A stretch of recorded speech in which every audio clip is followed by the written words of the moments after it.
and in today's video, we're going to be looking at the most important thing your zodiac sign needs to know right now. I absolutely love these videos, and I'm happy you guys love them too. Because when it comes to zodiac signs, you can look at your sun sign, you can look at your moon sign, you can look at your rising sign. You don't even have to just look at your sign. You can look at your loved one's sign, your siblings, your friends. You can just have a good old time bouncing around, just enjoying yourself, essentially. There's a lot of versatility. And you can look at all of them, or maybe you're feeling more drawn to, in nature, more your like moon sign, and you're more drawn to that, so you want to pick that. Whatever you're vibing and feeling, we'll be covering in today's video. In addition to that, I wanted to let you guys know that if you would like to support me, I have a Patreon where I have a wealth of unique videos that are just exclusive to there. Ranges from anything from shadow people to better understanding how to develop your psychic hearing and how to understand that. I actually just posted 2 new videos. One is a live narration of me going to the spirit realm. It actually gets a bit emotional in that one. It was a very good time, a bit unexpected for me, but that's how it always is when you go to the spirit realm. You don't know what you're gonna experience. And the second one is a story of how I helped a good friend of mine overcome their blockages, and it helped them get, like, they were traveling to the spirit realm and make that happen, essentially. They were having a tough time with that. And even after they got there, you know, that in itself was a process. And I thought that might be helpful for anybody who's in their own personal journey and understanding how they perceive the world, because how we perceive the non-physical is totally different than the physical. And it's just some food for thought. Speaking of the spirit realm, I also have an intuition training course and a tarot training course that, while they are separate, they go fantastic together. In the intuition training course, it's all about how to get to the spirit realm, meet your spirit guides, and then how to bring that non-physical experience and information over into the physical, and seeing how the two overlap and can be very beneficial. In addition to that, we have the tarot training course. It's all about simplifying and getting you into reading the cards right away, but not losing any of the details. It's super fun. I'm so proud of both of those courses, and I'm glad and I'm happy to hear about the ones that are enjoying it so far. Anyways, going back to it, you can go down to the description after you've picked what zodiac sign you're currently, that's the one you want to focus on. And you go and can check out it at its marked timestamp. But let's get started with our first zodiac sign, Aries. Aries, let's find out what is the most important thing for you to know right now by looking at the cards. We have Prince of Pentacles, King of Swords in reverse, Knight of Swords upright, and Wheel of Fortune upright. Give me one moment to just look at these cards.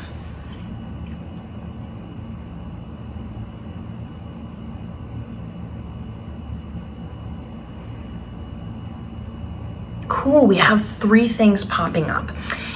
These two are related, but we have 3 different groups going on here.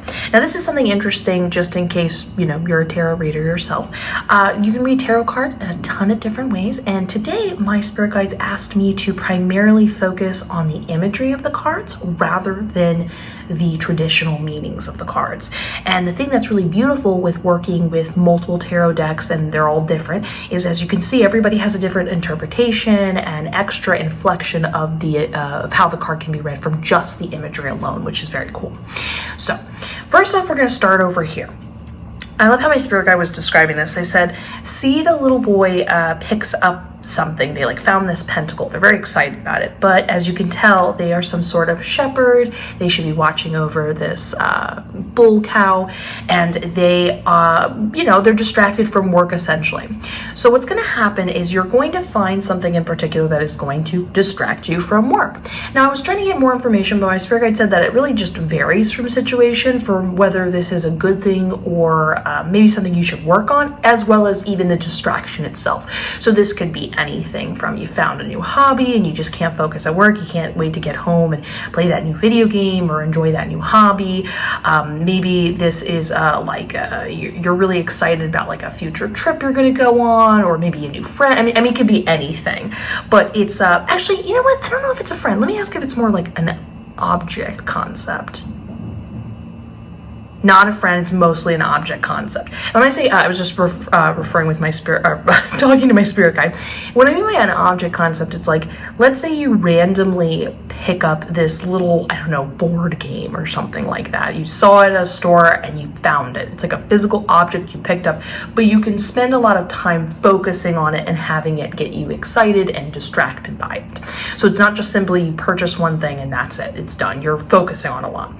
Now, when I say whether this is a good thing or something maybe you should work on, it really depends circumstantially. So in some cases, are you working towards certain goals? And sometimes our distractions can make us want to either not go to work as often or pull us away from it. And let's say your goal is you want to earn more money or get into a better position at your job. There's some sort of goals you're working towards.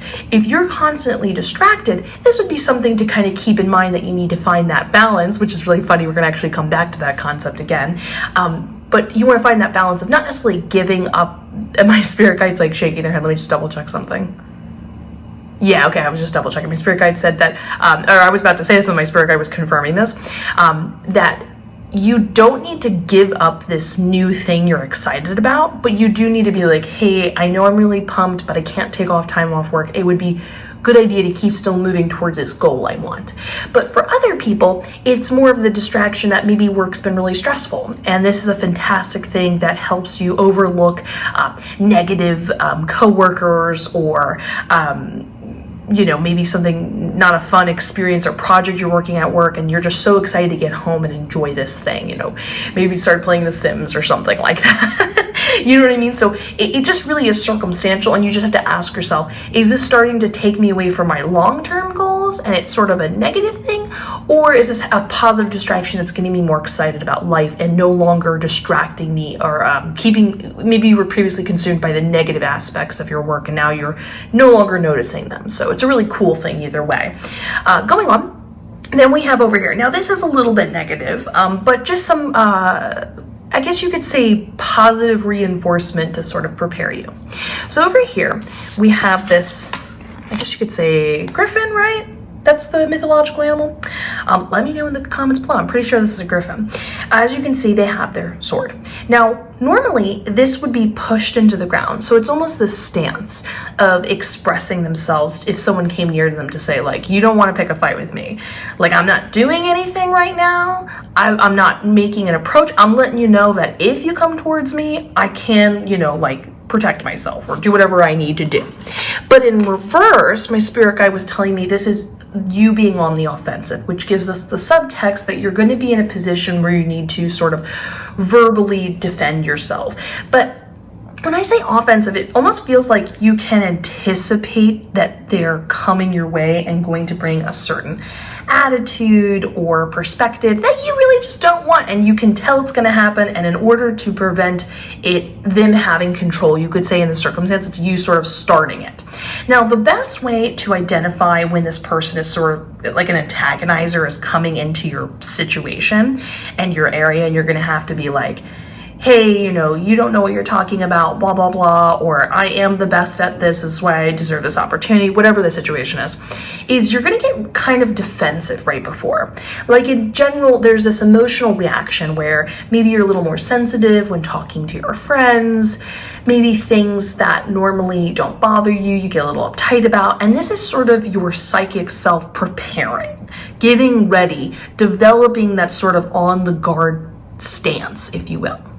Now, when we talk about you, like, letting them know, hey, you know, you can't come into my area, this is not, and when I say area, I'm referring to, like, maybe they're trying to overtake your position at work, and you're like, hey, like, I earned this position and, you know, area, whatever, and the respect to my peers, whatever, back off, I know what I'm doing, that kind of thing.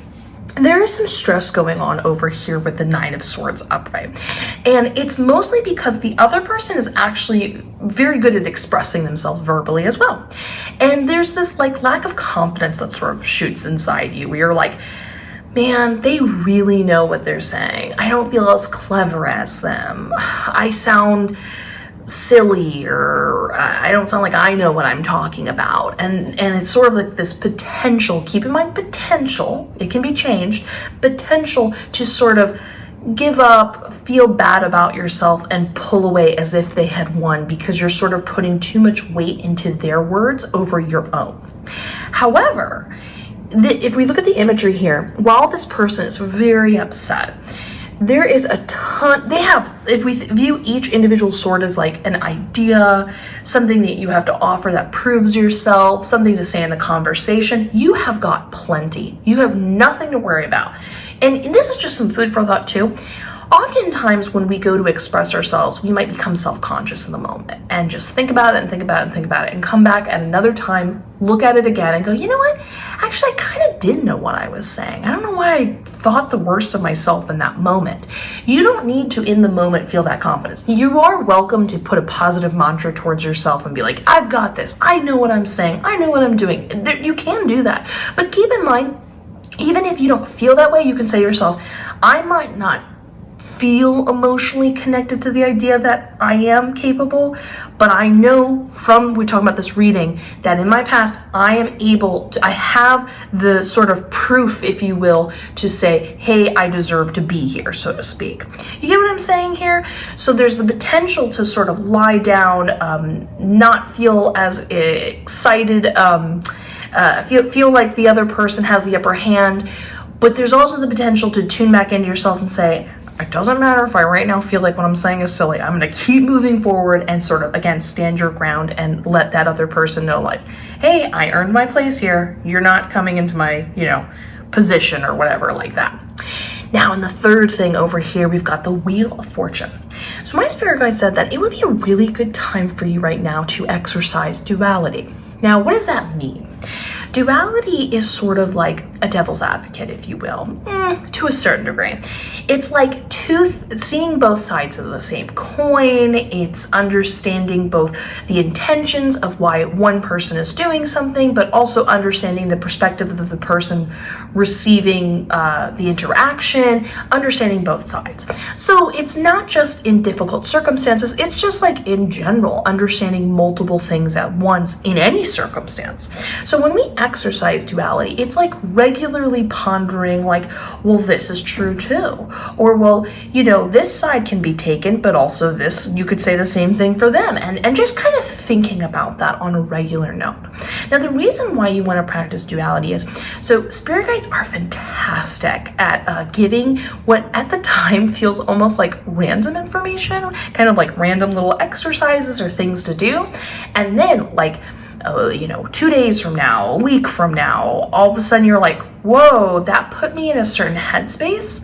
And now that I receive other information, I can actually better understand it and connect to it or handle the circumstance because this little exercise put me in a better headspace to understand that.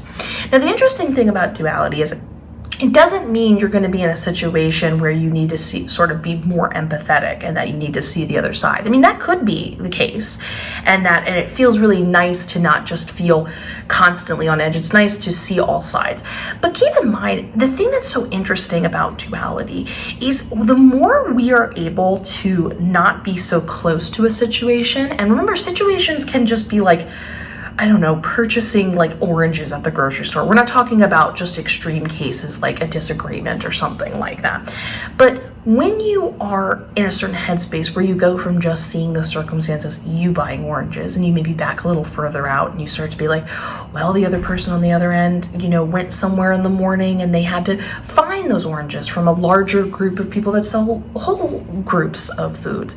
And then you had to go a little further and you had to be like, okay, and outside of this grocery store are bigger selling markets, and there's bigger networks of people that care enough about food that they made this their focal point.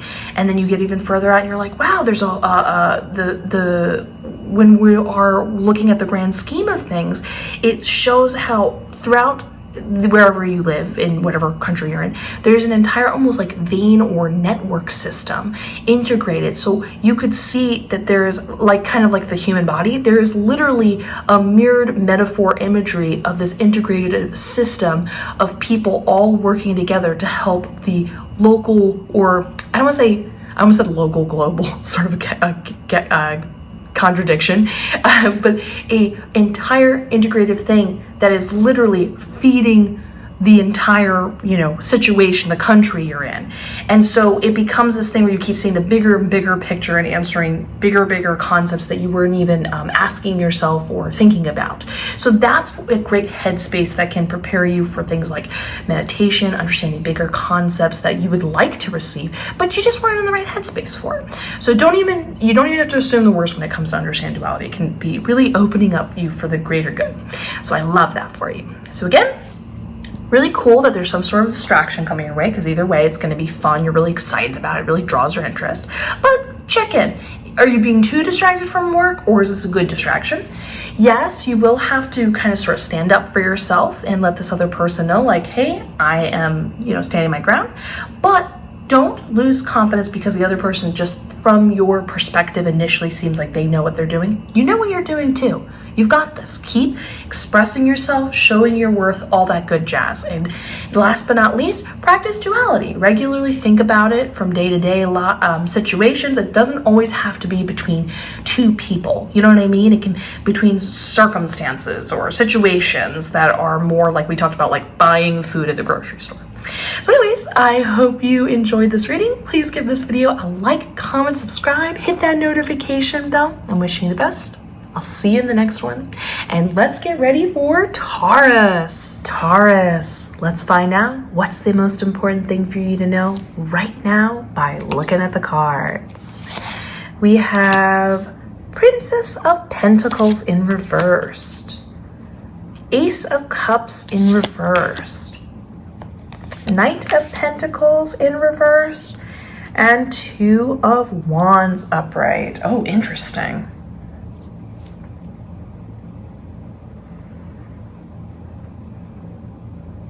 Really interesting. Wow, this one's super easy to read. I love all of this. Okay, so before we get into this, just give me one more moment to hear some details from my spirit guide.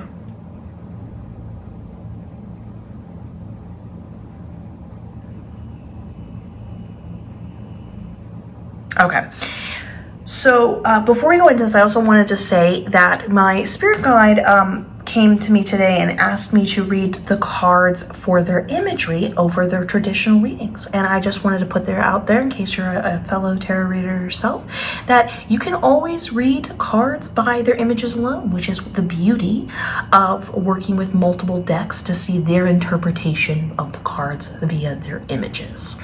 So first, let's start off with what's going on over here. These three have some intertwining similar concepts going on, and this is where you want to like focus your energy and will really help with what's going on here. So over here in this imagery, we're gonna talk about how, the way my spirit guide put it, they said, see how this individual looks like they're sort of holding on to their pentacle.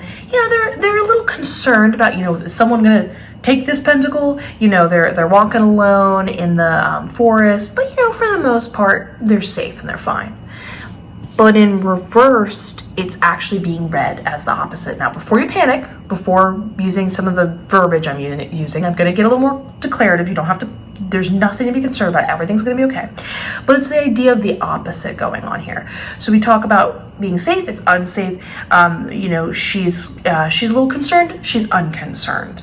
So when we talk about this, it's about being unaware of her circumstance, and she's sort of open to putting herself into a situation. I want to be clear about this. I want to be absolutely clear about this. There is no danger. Everything's okay. You are totally safe in the just general sense of your everyday life. I want to be absolutely clear about this.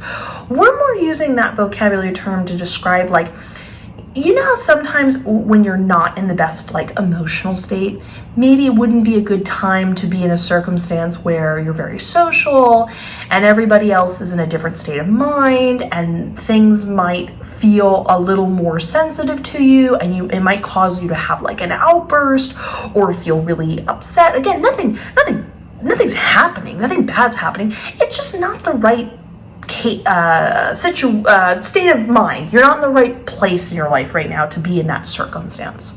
That idea gets extended upon over here with the Ace of Cups. Now, we can talk about the traditional meaning, but if we just look at the imagery alone, This is an individual pouring in some water into a bowl. When it is in this position, this is somebody who's really in control of their emotions. As you can see, steady water, all that good jazz. They are able to replenish themselves very easily and be self-sustaining. But in reverse, that water's falling out of that bowl. You know what I mean? It's going all over the place. And that's kind of the sort of energy the cards are putting out there right now. It's this idea of like saying, okay, my emotions are going everywhere, but this individual is not quite fully aware that's going on. Sometimes it takes us a little while to check in with ourselves and be like, you know what? I'm not doing that great right now. I am a little more sensitive, or I am going through something, or I'm not feeling my best at that moment. Now we show, and if you're unaware, you might, again, we talk about putting yourself in like a social situation you're just not ready for at this moment. Now going on over here, I'm really happy to say we have some positive stuff going on with the Knight of Pentacles. Now initially, when it is in reverse like this with the imagery, like if it was upright, this is a knight who knows where they're going. They've got, with the pentacle, they've got clearly what they're going to deliver. You know, they've got a goal in mind, but when it's in reverse, they're lost. So this shows somebody who feels lost, feels confused, doesn't feel like they're moving on the right track. But here's the cool thing I was talking about with my spirit guide. You are in fact not getting the Chariot in reverse. The Chariot in reverse, I know we're not talking about traditional meanings, but the Chariot in reverse is just full on somebody who's like lost, doesn't know which way they're going. Maybe there's too many paths, whatever. The Knight of Pentacles, though, is a little bit different. It has much more of a positive subtext. So even though you might feel lost, sometimes we have experiences in our life or are sort of feeling in disarray or whatever that may be.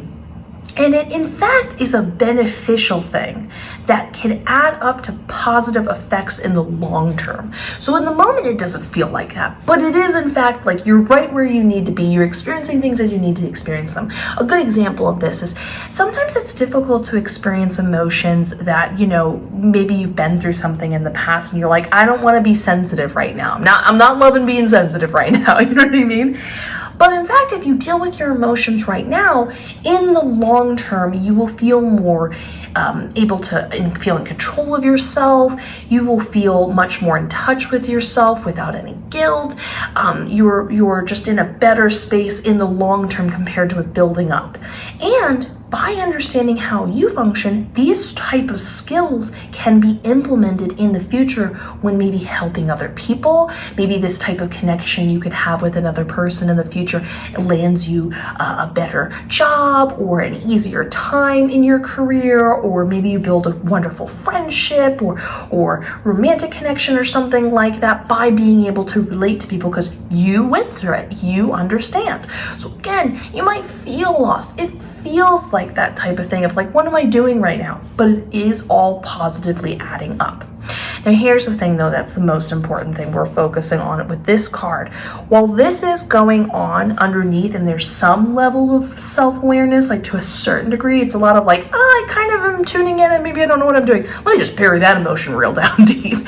And then going back to being like, I'm fine, I'm great, and sort of having a lack of like tuning into yourself on the majority. And then again, putting yourself in circumstances where you need a second. What you need to sort of focus on is what's going on over here in the Two of Wands upright. This is an individual who's preparing before they go out in their journey. Again, a fantastic subtext. It implies that you're actually heading down the right path for yourself, that you are headed towards greater things. What might seem almost borderline, again, emotions of any degree is not insignificant, but I think some of us, you know, I don't want to make any blatant statements here, but most of us, like, let's say you're grieving over, like, let's say a breakup or something like that. We don't know that by dealing with those emotions, it's going to land us a job in the future. You know what I'm saying? You're just like, I didn't know those two would be connected. It's that kind of concept. It's like you're headed in this bigger direction for bigger things. But the Two of Wands isolates themselves. They pull back. they regroup and they organize and they think, and they get really, this is like a really safe space to dream, essentially. They're thinking about the journey they would like to go to. So this is you regrouping and going, okay, I'm gonna feel my emotions. What do I want in the long term? What maybe me being unhappy is me tapping into saying, hey, something's not right here. I don't like this environment. I want a different circumstance. And by you tapping into that, you might go, maybe I need to try out a different career, or maybe I want to be with different people. Maybe I don't want to be somebody who is around these type of personality types. Maybe I want to be around this type of people. And it's you sort of saying, what is it that you want? Where would you like to head to? Making plans towards that. But the big thing is giving yourself some sort of time to yourself to regroup and, you know, work through those emotions. And honestly, when it comes to like going through an emotional, I don't want to say like imbalance, but like you're just not feeling great at this time, time really does heal all. And we just need some time to like cry or feel anxious or work through whatever we're working through. So this is basically saying, hey, I know you might feel a little off. Don't worry, it's going towards bigger things. Hey, you are going through something. Don't ignore it and then put yourself in a circumstance where it kind of just will make you uncomfortable. Go, regroup, redream, recheck in with yourself, get excited, because all of this, while it might feel like, oh, why am I, again, you're not restarting, but if you were to put it that way, it's like, no, you're actually working towards what you really want to work towards. And it's exciting and fun and safe and feels nice and lovely. So I'm excited for you. Please leave this video a like, comment, subscribe, hit that notification bell. I am wishing you the best. I look forward to seeing you in the next one. And let's get ready for our next zodiac sign, Gemini. Gemini, let's find out what's the most important thing for you to know right now by looking at the cards. We have the Three of Cups in reversed. The Six of Wands in reversed. The Sun card. Can you guess what it is? In reversed. And, oh, the Justice card upright, mixing it up. Okay, give me one moment to look over the details of these cards with my spirit guide.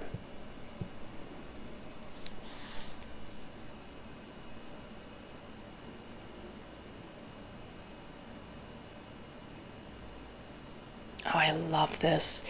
This is so fantastically positive. You know what's really great about this card reading is it not only is a sense of like a compliment of how well you're doing, but it talks about how you can level that up. And now is the time to sort of go to the next step because you're ready, you're doing so great, and that you've earned it. And, you know, going a little bit kind of referencing your past, if you will. Before I get into this, I also wanted to let you know that before I did any of this tarot reading, my spirit guide came to me and asked if I could read the predominant amount of the cards through the visualization of the card rather than just the traditional meanings of them. And it's just a reminder for fellow tarot readers, or if you're learning yourself right now, that you can read the cards in so many different ways. And this is one of the fantastic reasons to have multiple tarot decks, because every wonderful artist has their own way of interpreting the cards. So first, let's start off with the Three of Cups. Now, traditionally, we have over here, or not traditionally, sorry, we're trying to look at the imagery of the cards, but over here, we have three friends bringing together these cups, and they're all sharing it. And inside the cups is water.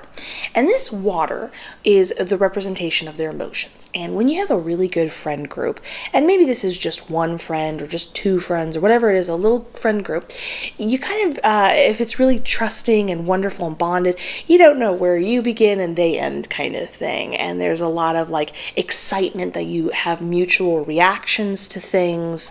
But with it being reversed, the way my spirit guide was describing it is the water, your water, is returning back to the source.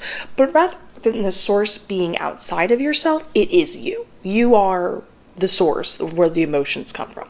Now, this is nothing negative towards the friendship group.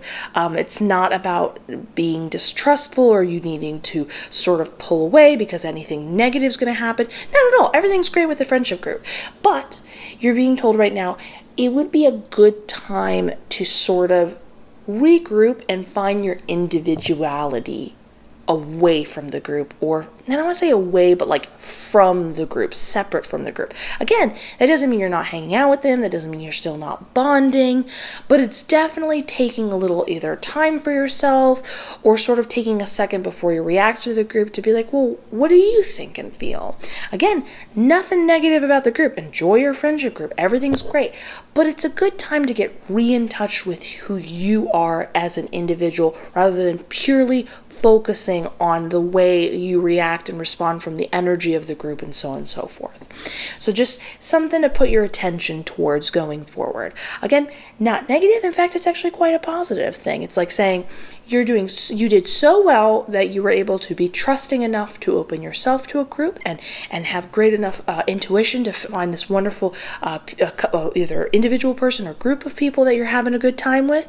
But you're doing so great. Now we're kind of sort of, it's really much makes me think of sort of like a cycle of, it's a good time to be together, then individual, then together, and it's all beautifully flowing within the other, balancing each other out. And every now and then you kind of sort of have to go from one to the other because it's going to positively influence the next.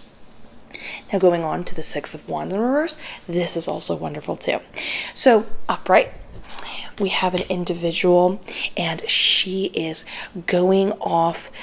She's so excited. She had a lot of success with whatever she's just accomplished. She's showing off all of her fellow peers that have helped her get there.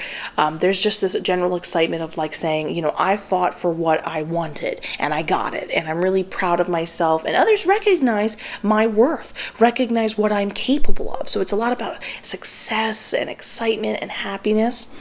But in reverse, my spirit guide said this would imply that the spirits we have in the background are no longer needed, that you can have success and all of these wonderful things let me just double check my spirit guide that the subtext means like you're going to have more success. My spirit guide said you're already on that path and it's coming in like droves, like it's just continuously coming. It's not going to be just like one event that's exciting and that you're happy you're doing, but it's about this idea that you no longer need to go into circumstances or in life in general and think that you have to sort of put up a fight for it. It's something that's not only implying the easiness of the situation, but that people already want to give it to you. This card, and I know we're not talking about traditional, but traditionally this card has a strong likability factor, and it's just kind of like a good time for you both with the universe, which actually really works out perfectly with this Justice card, but just in general, it's sort of a perspective thing in life. Sometimes we need to do that. Sometimes we need to let people know like, hey, back off, this is mine, guess what, take me seriously, that type of thing. But other times you can sort of check in with yourself and say, hey, you're no longer in those circumstances. Like, it's a good time. You're in a trusted environment. You can finally let loose, relax, sit back, and enjoy all the good things in your life. And that's very much the flow going forward, which is really beautiful. So this would be a good time to check in with yourself when you're moving forward and enjoying all these good success. You don't have to, we're not trying to imply here there's a defensive nature, but like if you find that, check yourself and say, I don't need to do that anymore. I can just relax and enjoy all the success. It's a good time to sort of consciously make sure you're in that mindset, not to just include more success coming your way, but like it's a good time to just enjoy being that way. Now moving on, we have the Sun card in reverse. Now upright, this individual is riding a horse in their little enclosed pasture area. They're having a good time. Again, it's that same concept of things are so great, so safe, such a good trusted time period that it's now time to leave the pasture, as my spirit guide was putting. So this is all about checking in with your comfort zone right now, saying like, you're doing great. Why don't you bring all the things you've learned, all the things, the way you're great at, again, intuition, maybe you've got a good attitude, maybe you've overcome some stress in the past, whatever it is, now it's time to sort of test that, if you will, and do maybe what you don't normally do. Or maybe you're only familiar with working with some people and it's time to work with other people and try new things and see what you can benefit from them. It's time for the next level, which is really beautiful, because whenever we're moving to the next level, it always implies both it being a good time and the acknowledgement that you're doing so well now that you're ready for the next step. You know what I mean? You're the fish in a small pond, and now we're ready for the ocean. Let's go. And then last but not least, we have the Justice card. Now, this is being a little more read for its traditional meanings. So with the Justice card upright, this talks about positive karma built, and I love this. This is something I don't know if a lot of people are conscious of. I mean, if you are, please let me know in the comments below. I'm curious, genuinely. But this is when it's a combination of, let me ask if it's also past karma.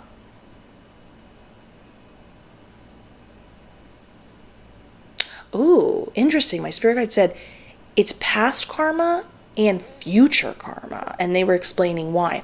So this essentially means when we're working out that karma, we're facing what is it that we need to overcome, realize whatever lesson we need to learn, whatever that may be. And that includes things like, when we talk about the past, it's not just the past in this lifetime, but it's also the past of like referencing in past lives.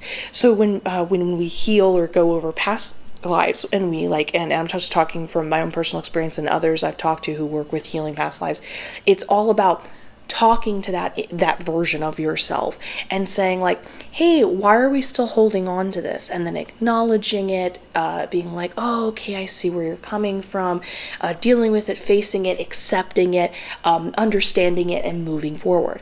But this, you are in such a good headspace that my spirit guide was telling me that you will continue this mindset going forward of acknowledging and being self-aware and realizing what is it that you need to face, what is it that you need to acknowledge. I mean, keep in mind, karma is not always just apologizing in general for, actions. It is that for maybe what we do to others, but it's also what you do to yourself. A good example is like, just let's say you have like an inexplainable fear of something. Maybe it's like flying or something like that. That would be a good example of you dealing with your karma, of you overcoming that and realizing that that's something that doesn't need to take a hold of you anymore. See how that doesn't involve any form of anyone did anything to anybody else. You know what I mean? Karma is much more complex than that. So anyways, when we talk about you earning it, once you've done enough, what's so great about it, and I don't know if it gets expressed enough or people understand enough, but when you deal with karma and you face it, what happens is you create clearer pathways. And people who are like, well, what if this happens? And it's like, well, guess what? You learned from that lesson. You don't need to learn that lesson anymore.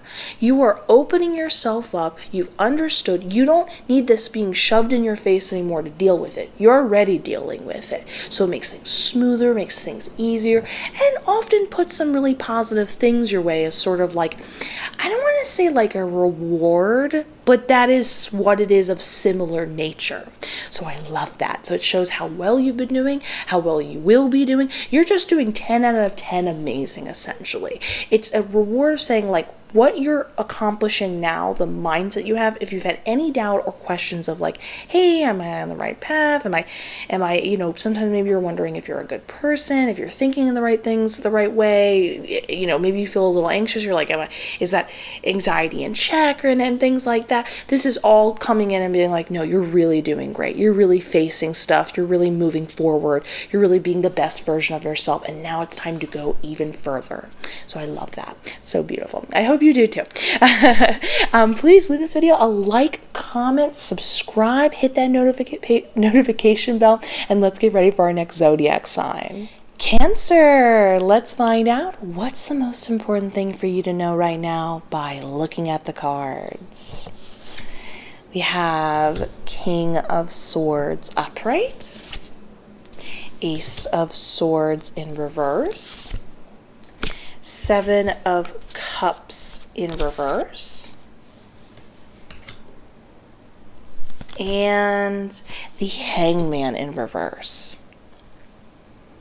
Give me just one moment to look at the cards and consult my spirit guide.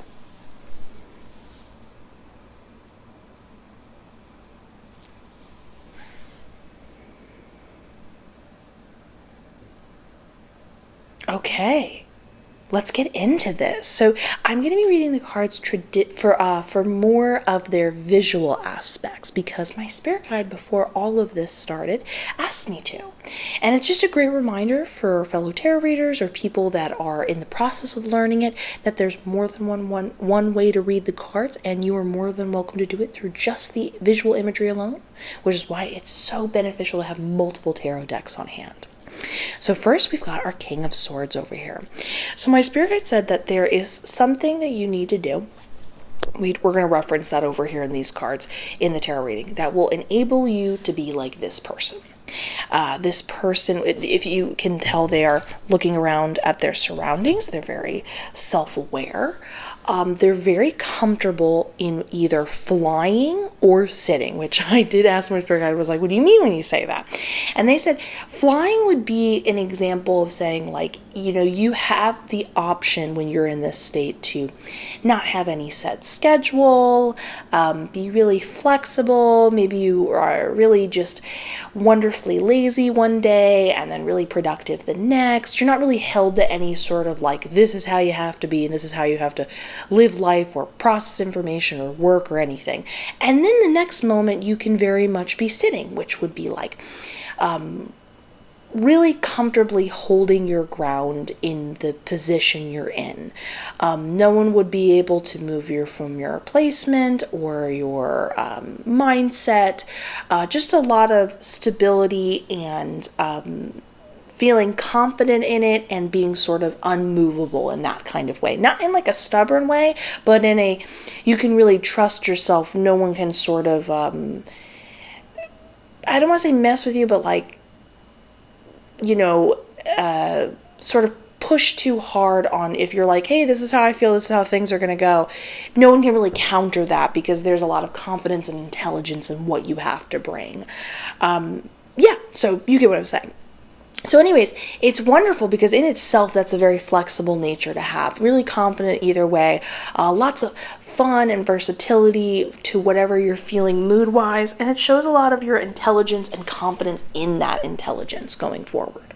Now, how can we get there? How can we put you in that nice position? Well, we have over here the Ace of Swords.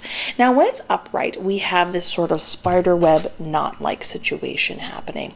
And this, my spirit guide was telling me that this sword implies this idea of like you're about to cut that knot. But in reverse, it's implying you have. Now, what does that mean necessarily?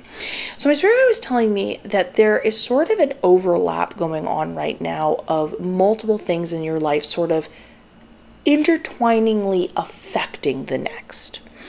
And a good example of this is like sometimes when we're going through a difficult time, so let's give the example of like emotions. There might be several different things that happened that on their own are all validating, but they're starting to sort of leak into the next. So one thing might trigger another thing from happening, and there's too much sort of overlap, so it creates more sensitivity and it creates more confusion of how to deal with it all. Because while you have two things that happened, two separate things that caused this emotional reaction, you're kind of, if you're solving it from just being like, well, this is, would this make you feel better if you thought about this for this situation? And then would this make you feel better for this situation? They're both valid responses in any other circumstance to make you feel better. But because there's such an intertwining of being like, yes, I see what you're saying here, but this still affects this, you're not really quite able to overcome it and have common ground because it gets too confusing for that inner part of your subconsciousness of how they're affecting one another. So my spirit guides is saying that something that can really positively help how these intertwining situations happen. Again, it doesn't have to be emotional.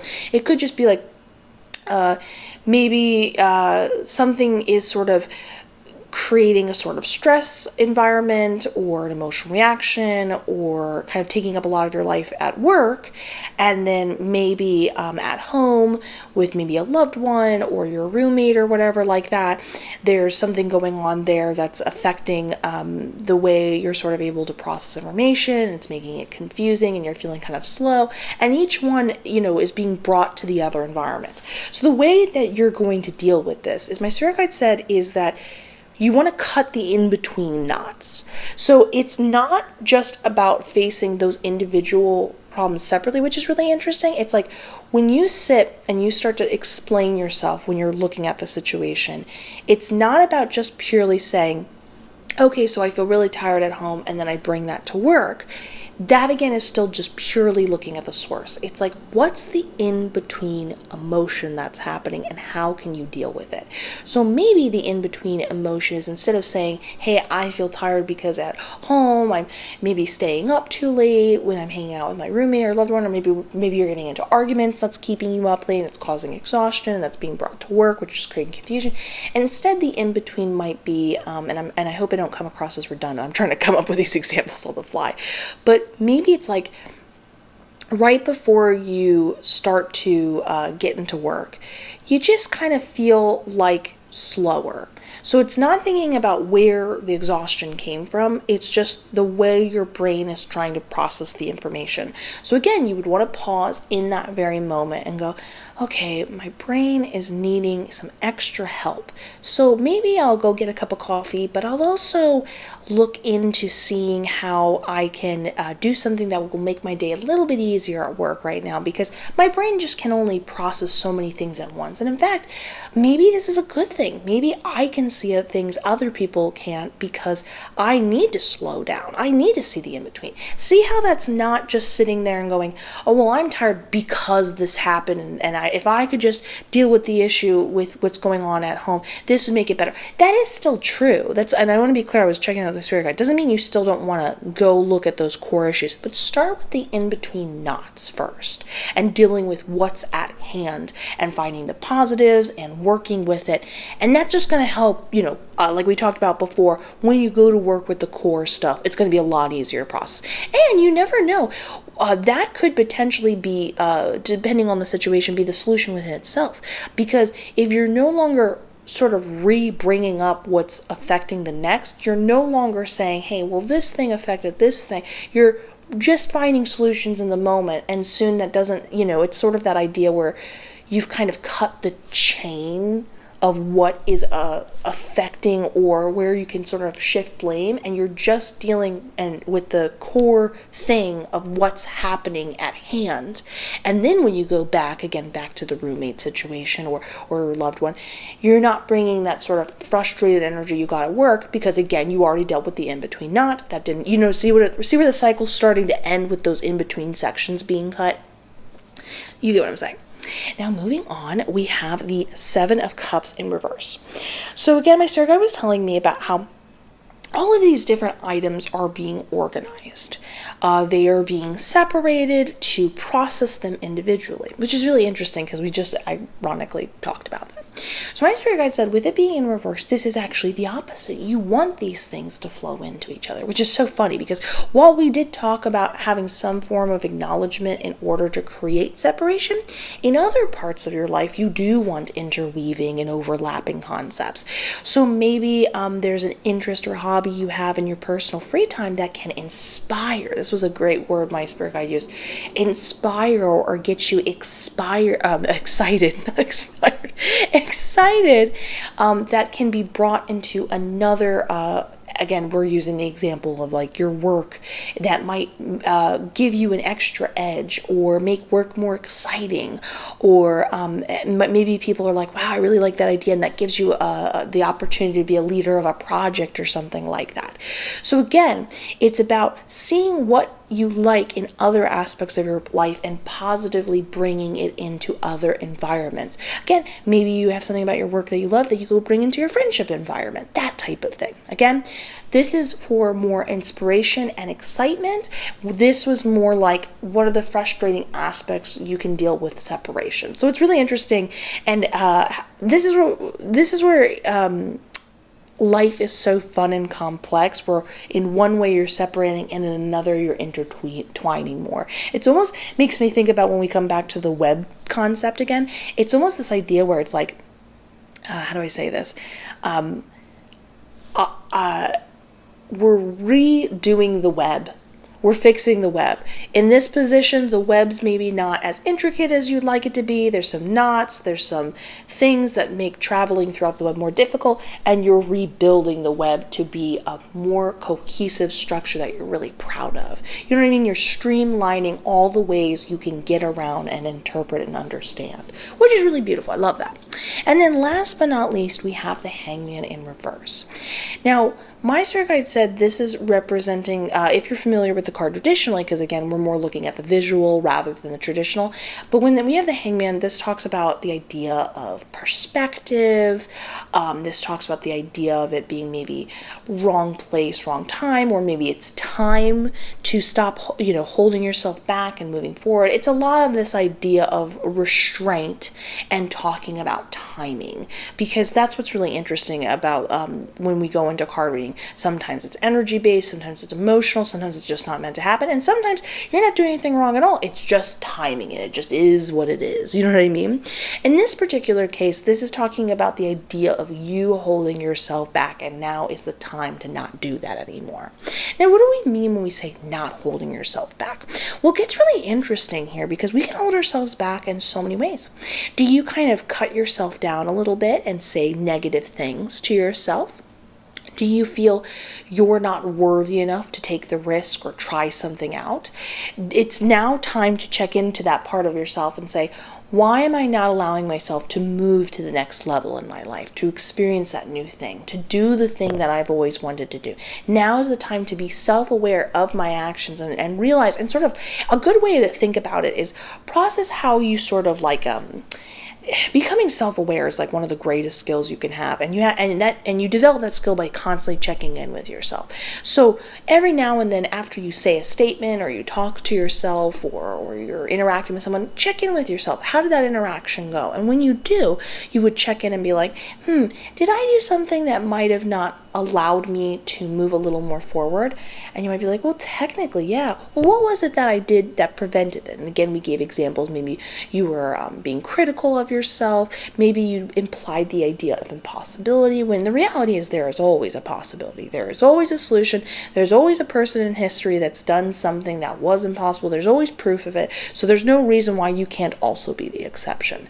But you see what I'm saying here? So it's now time to move forward, but acknowledge that you can only move forward if you realize you're the one pulling yourself back. And you can only stop pulling yourself back if you start tapping into being like, what am I doing that's causing that? And then stopping that. So I love this. No longer holding yourself back, allowing there to be inspiration in between multiple avenues of your life, and looking at those in-between situations to aid in the other overlapping things that are sort of negatively affecting your life and causing frustration, stress, whatever. And this is all bringing you to this wonderful, multifaceted individual over here who's the king of their throne or queen of their throne or person of their throne, or they are just a beautiful bird flying out around the world and just having a good time being playful and sweet. So I love that. If you enjoyed this reading, please give it a like, comment, subscribe, hit that notification bell. I am wishing you the best. I look forward to seeing you in the next one. And let's get ready for our next Zodiac sign. Leo, what's the most important thing you need to know right now by looking at the cards? We have Ace of Pentacles upright, Two of Pentacles upright, Nine of Pentacles in reverse, and the Hermit. Give me one moment to look in the details of this. And you can enjoy, I don't know if you can hear it in the background, it's raining right now. You can enjoy the rain and a plane.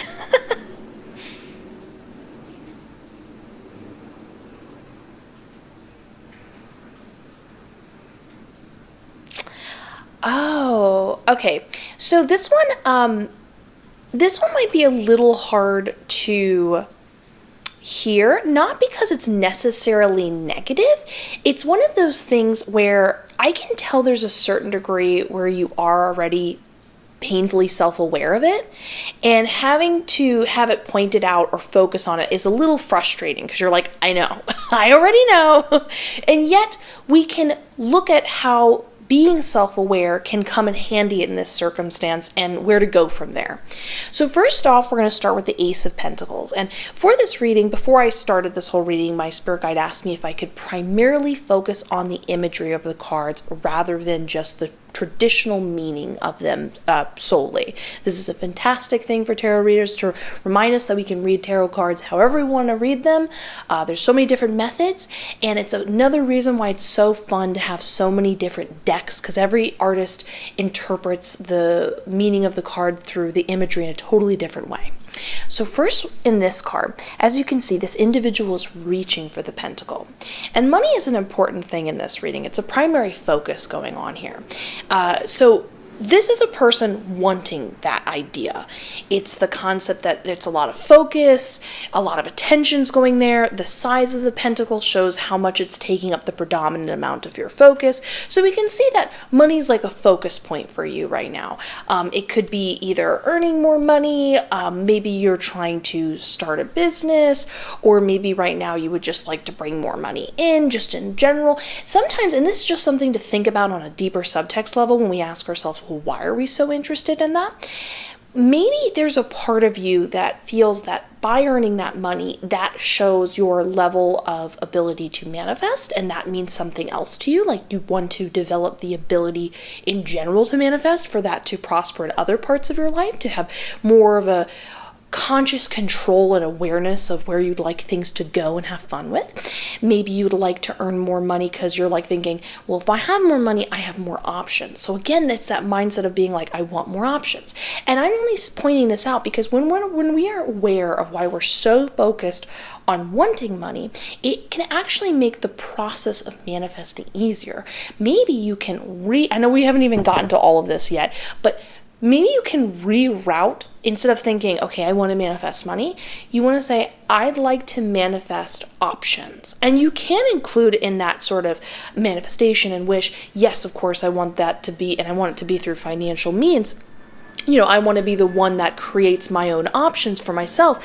But you can definitely add that to the protocol and be self-aware that when you're wishing for one thing, you secretly want another. And by focusing on more of the core goal, it can help a lot with the process. Because it's almost like the universe is saying like, hey, are you asking for the thing you really want? You know what I mean? Do you know exactly what it is you want? Because maybe you're not getting it yet because you're not aware of the right way to ask for it, because it's all about being self-aware. Anyways, hopefully that's helpful for you. But anyways, just some food for thought. Now that thought continues on over here with the Two of Pentacles.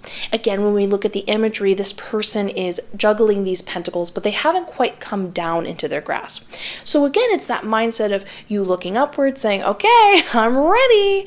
I'd love to receive this money now. You know, I've done the work.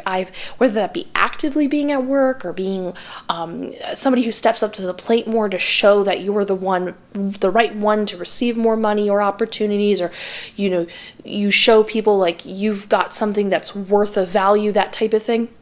But if you notice, it's that sense of anticipation. I can still see it hasn't quite come into your grasp, and it's very frustrating.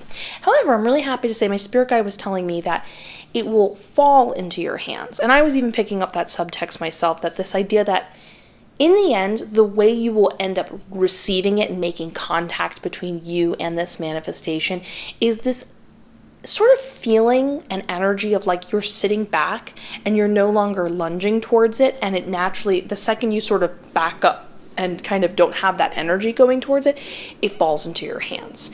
You don't have to reach up anymore. It's there, it's waiting. You've actually done enough.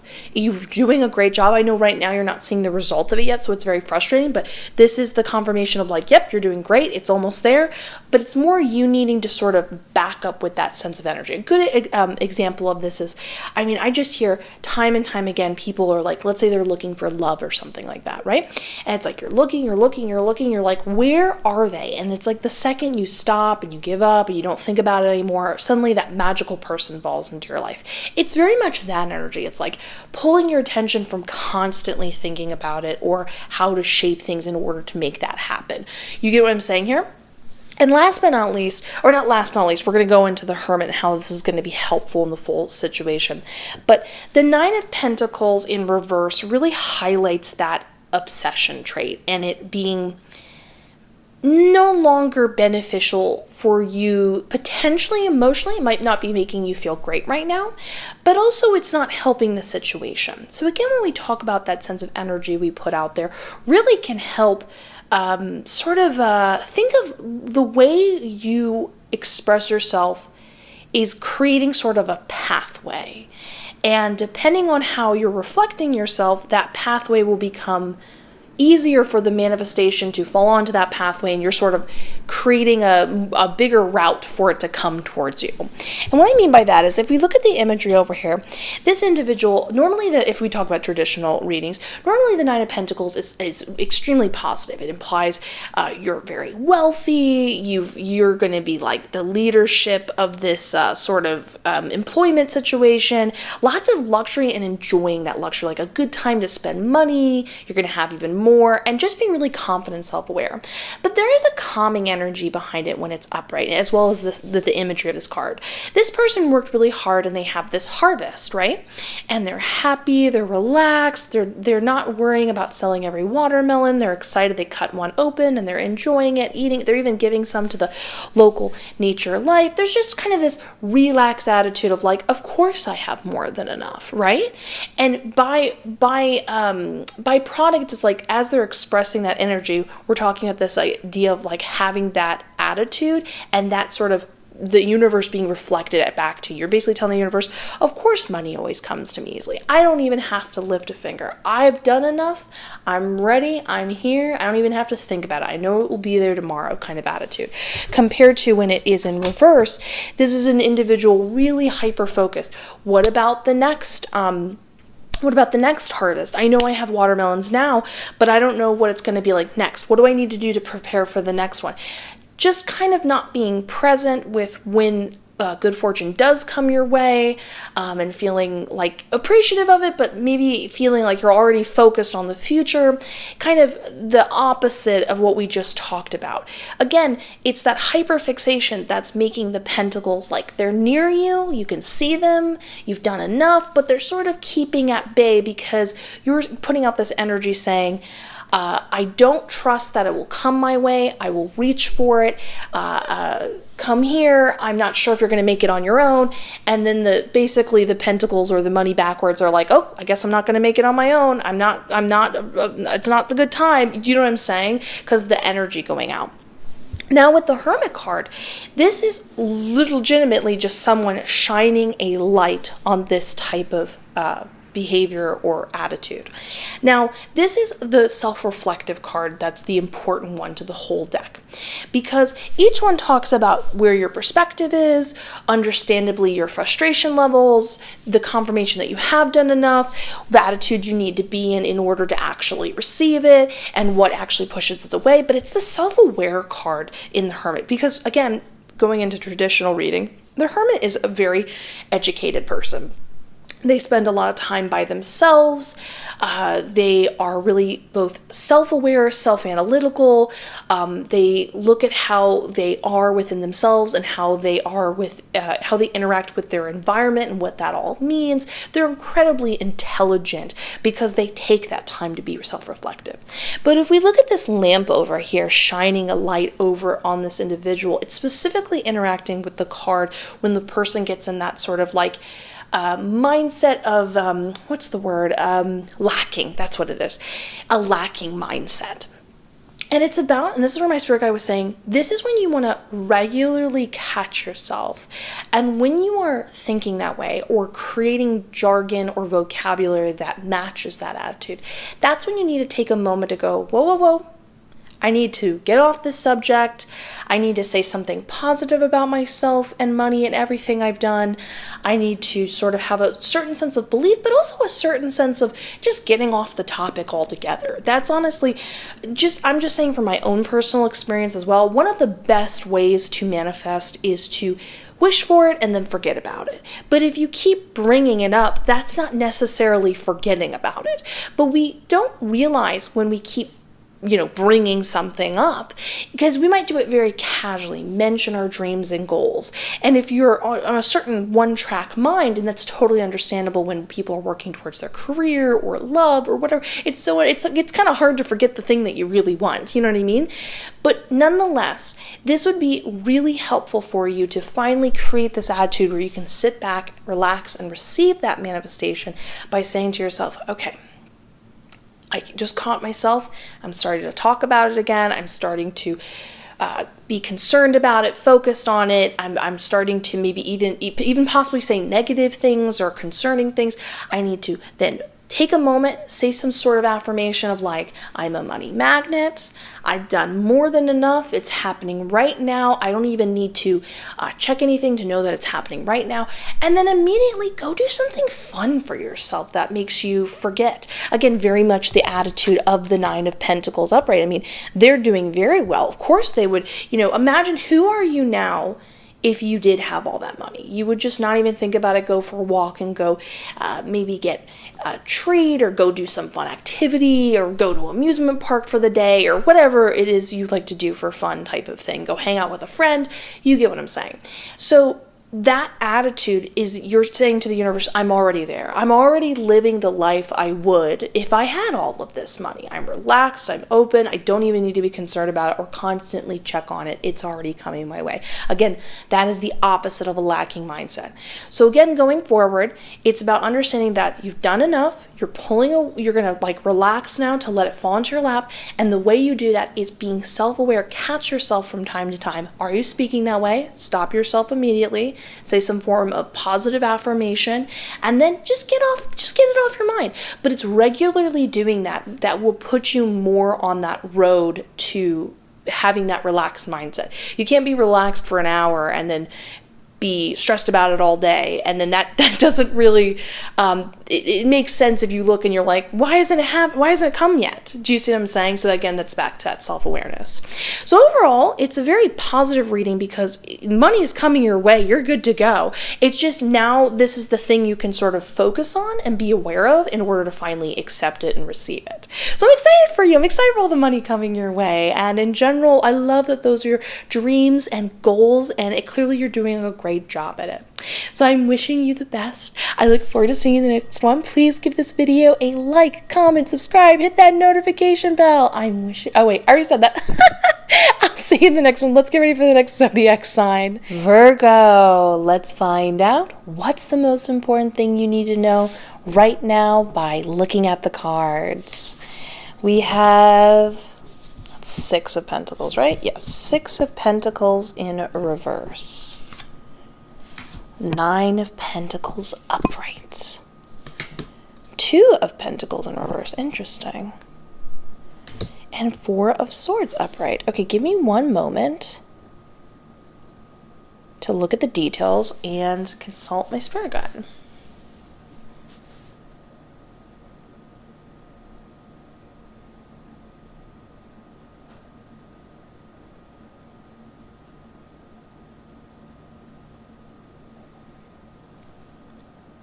Okay.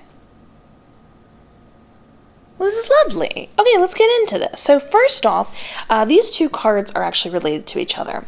So before I get into this, before I did this entire reading, my spirit guide asked me if I could read the cards more based on the imagery rather than the traditional meaning of the cards, which I love because it is just fantastic practice and a reminder for anybody who's learning tarot or is a tarot reader themselves. You can read tarot in multiple different ways, and this is another fantastic reason why to own multiple decks, because each artist interprets the cards as they like. So I love that. So first off, let's look at this imagery of the cards when it is upright. Okay, so as you can tell, this individual is helping someone out. They're financially helping them out. But in this case, my spirit guide said it's more like you and your energy towards someone else.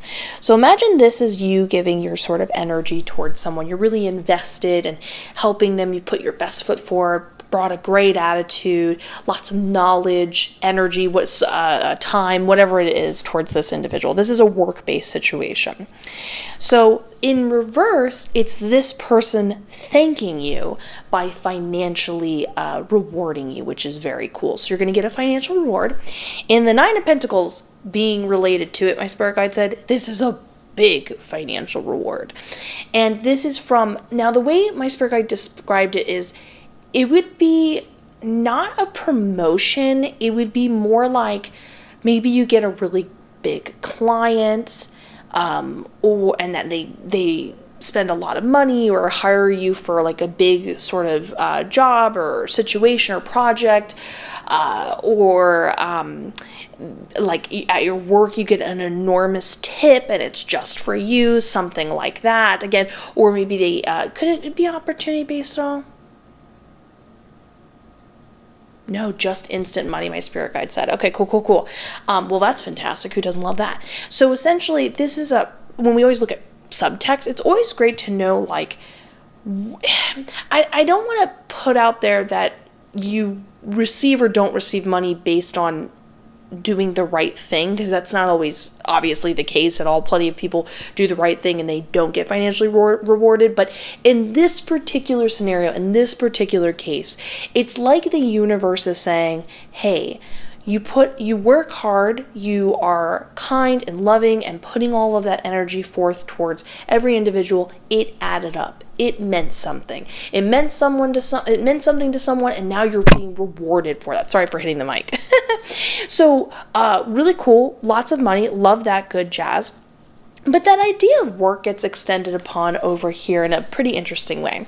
So again, because we're looking at the imagery of the cards, if you look at this Two of Pentacles, we have one half, like the bottom half of them is a bear, and over here in this other individual, with the top half of them is a bear. And as you can see, there's a pentacle in each hand. The way my spirit guide was describing this card is they said, there's like two different sides of yourself that you show at work. It's kind of like depending where you're at in the position you're at. So example, let's say you work for more of a business, you're going to show a different side of yourself to your boss compared to maybe either people that work under you, or maybe even your coworkers, or maybe you work for yourself. There's a side of yourself that you're showing directly to clients compared to social media or whatever it is. There's different sides of yourself, and you're sort of trying to be everything to everyone. And my spirit guide said it's time to make a decision. Wait, let me just double check this. Yes, okay, they said it's time for you to be more declarative of who you are and not feel that you need to fit the mold for everybody else, but find how would you truly express and emanate and be yourself, and then consistently be that version of yourself going forward, because it's sort of tiring you out. That idea gets extended upon over here in the Four of Swords upright, basically saying right now is a really good time to sort of be like, you know what? I know I have to be a little more perky over here. I'm really not that way. I'm gonna have to, I'm a little more chill as a person. I'm gonna have to chill out a little more, and people are gonna have to get used to that. Maybe I'm a little more chill over here, and they kind of take advantage of that, and really at my heart I'm more authoritative, and you step more into that role, and people are going to have to just kind of become more comfortable and understand that's who you really are, and you feel that that's the easiest way to get the job done because that's who you really are. That's the best way you function and see things going forth. And then simultaneously, it's time to take a break. You've sort of been exhausting yourself for a while. Now, I know we were talking about how when it comes to the cards, we're not talking about traditional readings here in this particular reading. However, I do want to point out the positives, but a slight warning with the Four of Swords. So traditionally when this Four of Swords is upright, it's like, hey, you've been working really hard, you really could use a break, and now is a good time for a break. Take that break, relax, find out who you are, and then also in addition to that, take some days kind of thing. But when it's in reverse, this implies, all right, you have been warned. you will not take a break. You've needed to take a break. You didn't take a break for a very long time. And because you haven't taken a break for a really long time, we're going to have to, like the universe, you to yourself, is going to put yourself in a position where you are unable to, like, you're gonna have to be forced to take a break essentially, and you're like, oh no, I threw out my back or something like that, and then you're put in a position where you're like, well, I am taking time off, but this isn't exactly the way I wanted to take time off. Now, I'm happy to say that's not the card. It's not in reverse, but I do point that out because if you do struggle to take time off to go enjoy yourself and enjoy all the hard work you put into it, especially with the extra money coming your way, oh my goodness, you can really take a break with that. Sometimes people will be like, yeah, I know I need to take a break, and then just don't take it for a while. So I'm lovingly saying, don't let this card pop up and become a reverse, because either way you're going to have to take a break eventually. Don't let it come to that point where you're sort of forced to by universal means. So anyways, overall very awesome and positive. It's all that hard work you did is paying off. It's going to pay off very well, but also is a time to sort of, you could say, reorganize the way you're approaching work with the way you're presenting yourself, and sort of, it's almost like you're rebranding yourself, if you will. And in that rebranding yourself, there's a relaxation of finally just not exhausting yourself trying to chameleon your way to whatever is needed, and realizing people will understand and know who you are, and that the job might even potentially be smoother and easier because the best version of you knows how to navigate that version of you for the particular job. So if you're a more organized person, be that more organized person openly. You're not unchill for wanting things to be more organized. You know what I'm saying? And then also just take a break for a little while. Do what's going to add up in the long term and be beneficial. So I hope you enjoyed this. If you did, please leave a comment, like, subscribe, hit that notification bell. I'm wishing you the best. I look forward to seeing you next one, and let's get ready for the next zodiac sign. Libra! Let's find out what's the most important thing for you to know right now by looking at the cards. We have Five of Cups upright, the Sun card upright, the Wheel of Fortune in reverse, and the Queen of Cups upright. Okay, give me a moment to look over all the details and to consult my spirit guide.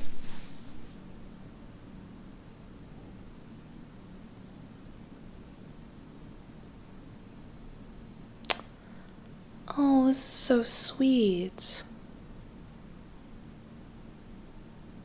You're okay.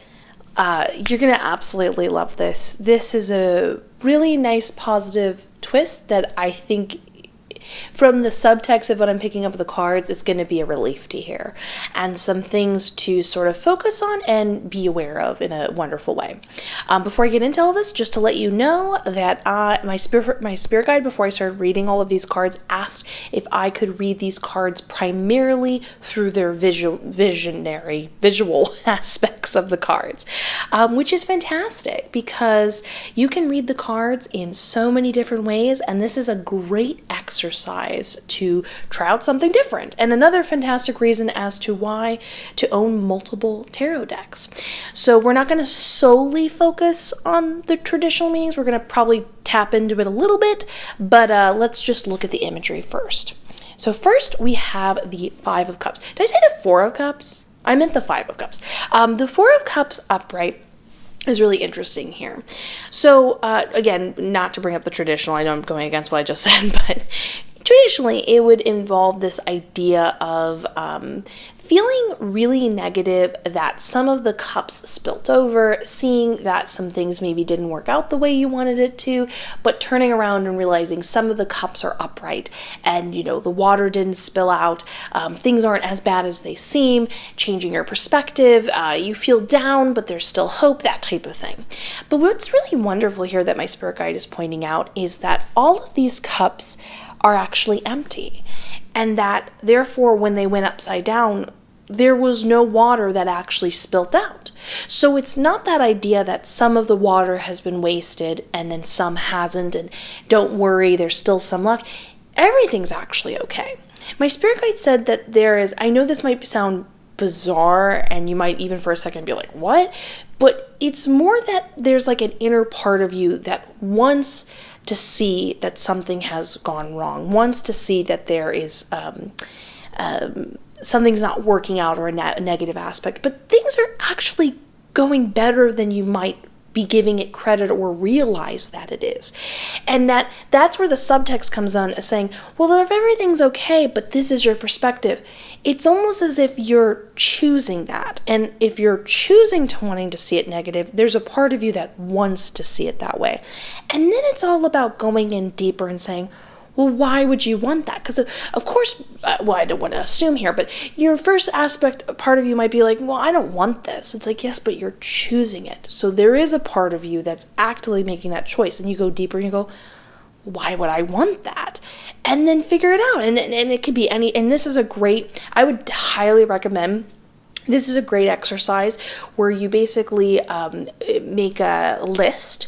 And so you would say, so let's say you're having this perspective and you can kind of target exactly what it is, or maybe like a general view. Maybe you're think about whatever is sort of pulling you down, and then like sit there and say, I feel bad because this is how I see it. And then dig deeper and go, well, because I see it this way, it makes me feel this emotion. Well, why would I bring up that emotion? And then, oh my goodness! Sorry, there's just a bunch of birds went by. That's so cute, amazing. I love that. Love nature. Anyways, digging deeper and going until you maybe find there's a part of you that feels a sense of relief if you can anticipate it, and then you go deeper and go, well, why do I think I need to have that relief? Because I'd like to look out for myself. Do you think you cannot look out for yourself on your own, or do you feel a distrust with the universe? I'm just trying to dig deeper and deeper. I'm not saying this is the actual situation for you. This is just an example of going deeper and deeper and deeper into it. But nonetheless, it's actually a positive thing because it implies that things are actually going better than they seem. And that actually theme continues throughout the rest of the card reading, I'm actually happy to say. So over here, this Sun card is absolutely adorable and sweet and everything in between, because my spirit guide said this is the confirmation card that in the end you will find the answers you're looking for. And the Sun card is very much as it looks, both in imagery and even traditional meanings. It's very sweet, it's very happy, it's somebody who's truly comfortable in their own skin. Now, this isn't necessarily the full solution for you, but in many cases with the Sun card, if you can see this imagery of two people running towards each other, it's almost like you running towards yourself, really looking in towards it yourself and finding that love for yourself and realizing how great and wonderful you are, enjoying your own company, being your own best friend, really realizing and enjoying who you are in every sense of the word. But the Sun card in general, in this particular case, that might be the solution for other people. For you, it might just be you coming across the right. Remember, we can find our answers to ourselves in just the most unusual, wonderful places, whether we, seek to go talk to someone, or maybe we hear a line from a podcast or a movie that makes us realize, it gives us sort of the vocabulary we couldn't quite find for ourselves, and that helps us dig deeper and then find a sense of what's it called? When you feel cathartic, like when you feel sort of like, that's what I wanted to say, but I couldn't find the words. Ironically, what's happening to me right now. So it's a wonderful, positive omen for the future, and everything's going to be okay. But I'm actually going to skip ahead of another positive omen with the Queen of Cups. Now, the Queen of Cups talks about you actually being quite emotionally balanced. And this is, again, a really positive aspect, subtext.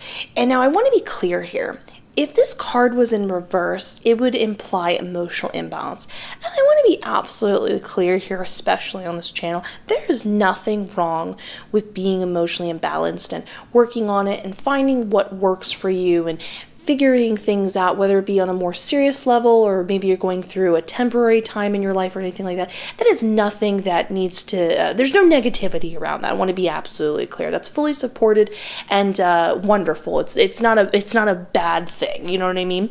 But the positive aspect in right now with you being defined as emotionally balanced, but simultaneously going through the difficult time in the Five of Cups, is implying that it's not going to be as difficult as it might seem.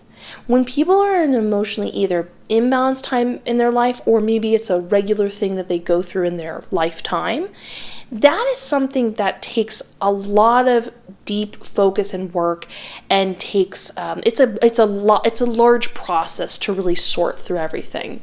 Because you're actually more emotionally balanced than you might realize right now, you're not going to have to dig as deep into that well. So that's not invalidating how you're feeling over here. It's just saying that as you're going through the process and you're figuring out, you actually have the right tools, so to speak, to figure out how to redirect your perspective, deeper understand, you know what I mean? It's not as triggering, that type of thing. So that's wonderful. I'm happy to tell you that that's going to be like you're not as far from as you think of finding sort of that brighter tomorrow as we were talking about. So I love that for you. But last but not least, I think the Wheel of Fortune in reverse in this imagery case is really interesting. So over here, we have the wonderful, I just don't want to say their name incorrectly. They are like, they're a spider god, I think. The point is, we're just going to just define them as a spider person at the moment. But this person is very happy. We're not talking about the traditional folklore right here. We're more focusing on the imagery. So they've created this beautiful web. They're excited. They're happy about it. There implies creativity. There's a versatility to where they can build their web. So there's a flexibility, creativity, a lot of independence. But when it's in reverse, it shows that is not currently happening right now for you. Sorry about that interruption. So that is not currently happening right now for you. And that is something that is really needed. My spirit guide said that right now that opportunity isn't happening right now, isn't really presented to you. So you need to go make your own opportunity. Right now, you're looking for a position where you're able to express your creativity, feel that flexibility to do it wherever you would like to do it. You would like to feel like you're independent, no one's sort of messing with your web, so to speak, and that you feel like sort of the world's your oyster, if you will. But the main things that are going to sort of give you an extra sense of boost of happiness is specifically the creativity when it comes to the designing of the web, or the creativity of the designing and coming up with the ideas and putting the ideas together, and the flexibility to build and create whatever it is that you want to create wherever you want to create it. You don't want to feel like there's a rule book and limitations. And this is something that's really exciting for you. And just something that can give food for thought when we're talking about the subtext again with the Five of Cups upright. When we talk about that perspective card, there's the perspective of, things didn't go well, things didn't happen, and sometimes when people feel disappointed by things not working out the way they were hoping to, there's a part of themselves that is thinking, oh no, does that mean some of my options have been taken away? So maybe it's all about redirecting your attention towards saying, I feel like there's lots of options in my life. That's where I would like to drive my mindset. That's where I would like to feel about the world. And it might be a starting point to just something to think about and look at. So love this for you. It's ultimately very positive and uplifting. Both currently things are going better than you may realize. Things aren't actually limiting or optionless as you may think they are. And that understanding how to get out of this perspective and find the part of you that feels the most joy and passion and happiness about yourself and life and interaction is not that far around the corner. So love that for you and everything in between. I hope you enjoyed this reading. Please give it a like, comment, subscribe, hit that notification bell. I'm wishing you the best. I look forward to seeing the next one. And let's get ready for the next zodiac sign. Scorpio. Let's find out, what do you need to know right now by looking at the cards. We have Knight of Swords upright, Queen of Swords upright, Four of Swords upright, and Four of Pentacles upright. Okay, give me one moment to look over the details of this reading and consult my spirit guide.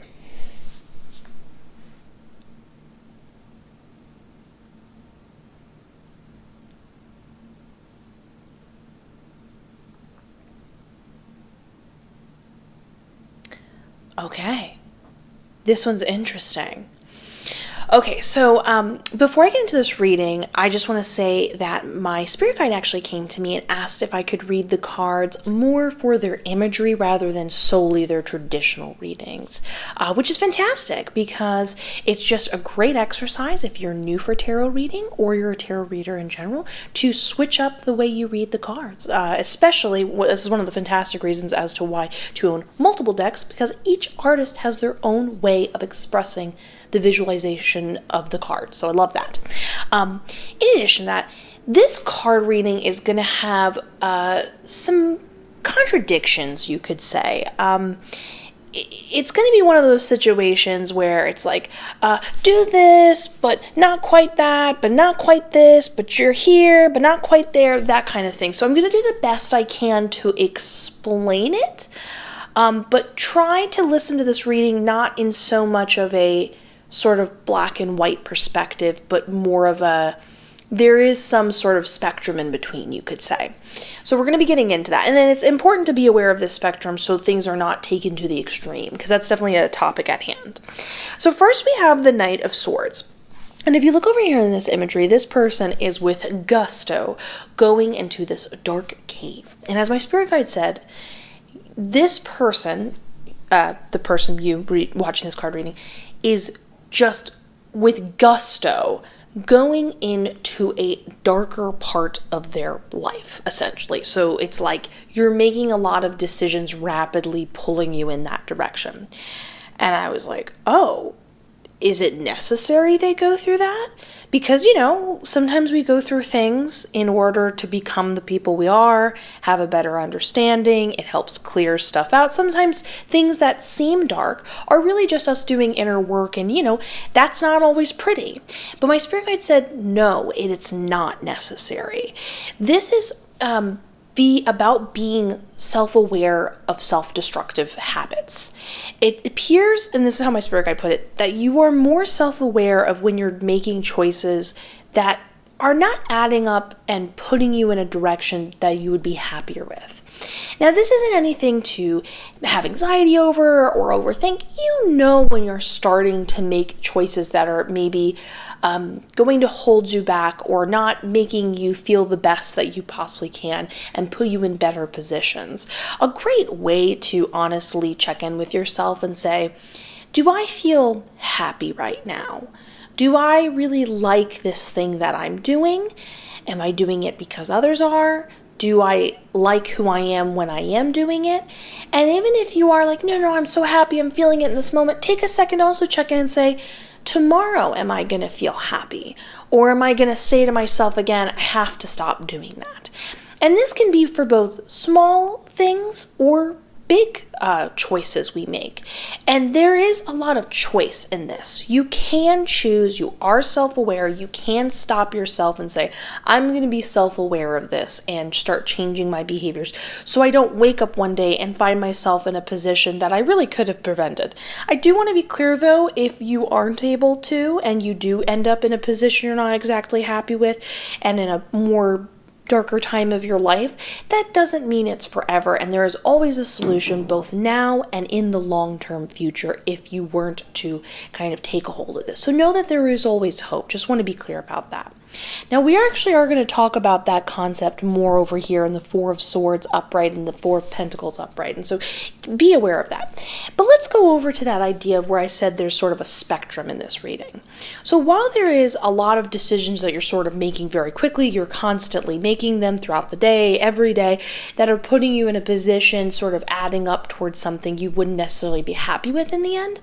At the weird same, not weird, it's not weird, it's at the same time, there's a part of you that that's in charge of your own self, that is capable of making the right decisions. It's, again, I'm going to do the best I can to explain this. It's like the core part of you has yourself together, but you're kind of consciously making decisions that you choose to do, but you could actively choose not to. So it's not the same circumstance as when somebody's really deep, dark down, working through something. And again, you could be too, but it's affecting them so deeply that when they remove away the habits, they're maybe not the most confident version of themselves. They're not maybe the best at making decisions right now intuitively or in general in their life at this moment. Your core has got this. The Queen of Swords is fantastic energy, too, because when we talk about being self-aware, I know we were trying to avoid traditional meanings, but the Queen of Swords is fantastic because she is so self-aware and generally very honest to herself and other people, to the point that it might even sound a little rough sounding, but it's for the greater good, because essentially what she's doing is she's saying, if I'm honest, I'm giving both the respect to myself and others by cutting through the kind of frivolity, the filler, if you will, and we're getting right to the core, what needs to be seen or dealt with or fixed, or is it good, is it bad, could it need work, is it good enough, in order to then just save a lot of time and get right to it. So it's a very intense kind of sort of personality, but it's a very loving trait because it's for the greater good. But this not only shows someone who's intelligent, very self-aware, knows what to do, really can make great decisions and make decisions because they are able to face the truth. Because this is not necessarily you fully avoiding the truth. You're aware of it. You're just sort of looking the other way when you want to do what you want to do, when you impulsively want to do it, kind of thing. But here's where it's important to talk about that idea of the core of who you are. So as you can see with the imagery behind this individual, there is a person watching. My spirit guide said that there's someone close to you waiting for you to trip up. Now, that is a deeper question in itself, because sometimes when we're surrounded by individuals like that, those individuals just are going through their own sort of inner dark time, and there's a jealousy thing that often happens where they are can see that the core of who you are is really put together, and they want that. So it makes them feel better about themselves if you're not doing as well. So now the thing is, while we talked about how you're making these decisions that are leading you towards something, at the core, at the who you really are, you really do have your stuff together. And it is the confirmation that you're not actually going to mess up and everything is going to be okay. But that is something to be aware of, because you are on some level picking up this energy that somebody is waiting for you to mess up. So you might not be overtly aware that it's somebody else, but when we pick up these energies, sometimes we take them on and we think that they're coming from us. So you're sort of thinking in your head, when am I going to mess up? And then you're equating it to all the decisions you're making around this. But in reality, you're actually psychically picking up. Again, psychicness is such an interesting thing. It isn't always what people think it is. So this is sort of, you haven't quite been able to there's a very good chance. I'm just going to check my spirit guide right now if you're energy sensitive. My spirit guide said you're very energy sensitive. Okay, people have different ways of interpreting things psychically. Energy is just one of them. Not everyone senses energy. But sometimes when you are energy sensitive, and I'm not talking about emotions. Emotions are a byproduct of energy. But you pick up the energy and then you might emotionally have a reaction from it because you're responding to that energy you're so sensitive to. Sometimes when we pick up other people's energies, we confuse them for our own. So part of you is like picking up this energy and it's only fueling this mindset, so to speak. So this is something to tap into yourself and know, no, the core of who I am, I've got this, I can be honest with myself, I'm good at decision making, I know what to do, I just got to make the right decisions and sort of exercise a little bit of willpower in order to kind of get a hold of where I really would like to be and enjoy who I am right now. And if I'm feeling that energy that I'm concerned what I'm going to pick up, I'm concerned if I'm going to trip up, that's actually not really you, right? Is it a combination of them? I'm just double checking. My spirit guide said, no, it's just this other person's energy you're picking up. And I would even be mindful of that and say, ooh, when do I feel this energy? When do I get in these headspaces? Who am I hanging out near? And do I pick that up from them? And maybe distance yourself a little bit, or be aware of that type of thing. Now, in addition to talking about that idea of sort of pulling yourself back when you're about to make certain decisions we talked about in the Knight of Swords, we have this expressed again on a spectrum with the Four of Swords and the Four of Pentacles. So on one hand, the Four of Swords upright talks about the idea of not holding yourself back on an extreme level. As you can see, they've tied themselves off. You can see over here what's going on in the mouth. Pardon me. It's not really, they're sort of punishing themselves, and that's not really necessary or deserving. You didn't do anything wrong. You're just making some choices that in the end you're not going to be the most excited or pumped about. You know what I mean? Like a good example that's a very light subject is, let's say you keep just staying up and having like a bad sleep schedule, right? And you really could at any point make the decision to stop overstimulating yourself and go to bed type of thing, and maybe you have more of a choice than you realize. But you just keep doing it, keep staying up late, and then sort of the next morning you're exhausted, that type of thing. That's not a big deal, but in the long term it makes doing your daily activities or work or whatever you're doing much more difficult. So it's not the biggest thing in the world, but over time you'd be like, man, I really could make that decision and not, turn off the TV or something at a certain time and just lay in bed and go to bed earlier type of thing, right? But this is you making that decision to exercise willpower, but taking it over, what's the word? Taking to the extreme, essentially. You're not meant to be hard on yourself. You don't have to be accusatory towards yourself. Criticism really doesn't get anyone anywhere, to be honest with you. I've never seen a case where people are like, yeah, I criticized myself into being a better person. So definitely be aware when you find yourself trying to go to those things and being hard on yourself. It's not necessary, and be self-aware you're doing it. It doesn't make anyone, including even yourself, happy, and it's just not, again, necessary. But in addition to that, while you might need to hold yourself back sort of from some of these choices, in the Four of Pentacles, this is talking about the idea it's not necessary for you to hold back in such a way where you're not also simultaneously living life. So again, we go back to the whole going to bed late thing. Yes, maybe you shouldn't stay up till 4 in the morning every day because it will make the daytime harder. But at the same time, if you want to go out and have a fun time until like 12:30 or 1, and that's the choice you're making on a particular night, that doesn't mean you can't go do that and have a fun time. It doesn't mean completely restricting yourself off in totality, if I'm using that word correctly. But you know what I'm saying? So again, spectrum combinations. Overall, it's positive because you're actually doing better than you're aware of. You just need to pull back a little bit. You are already self-aware, you know what decisions to be made, but also be aware when you have certain negative feelings, it's because of that individual close to you, and being aware as you move forward and make healthier decisions for yourself, you're also simultaneously being aware of being kind, but also at the same time not holding back from living life, in general.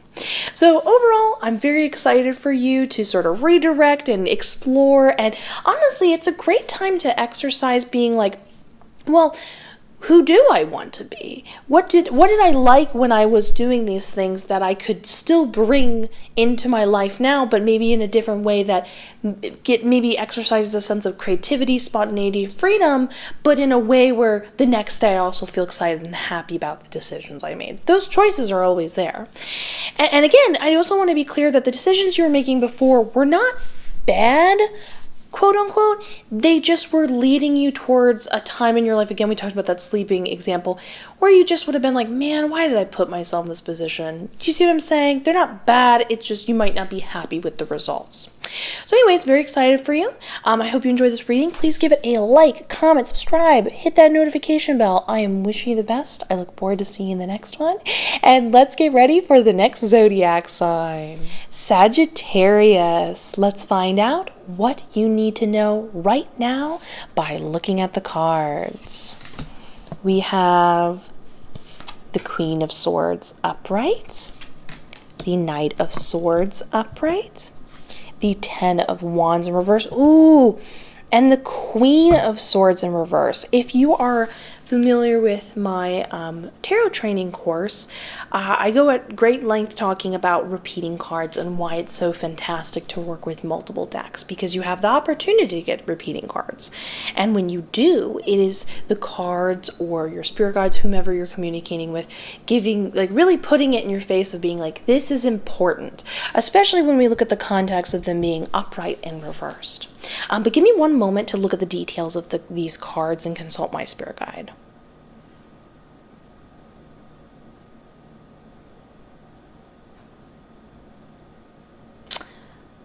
Interesting.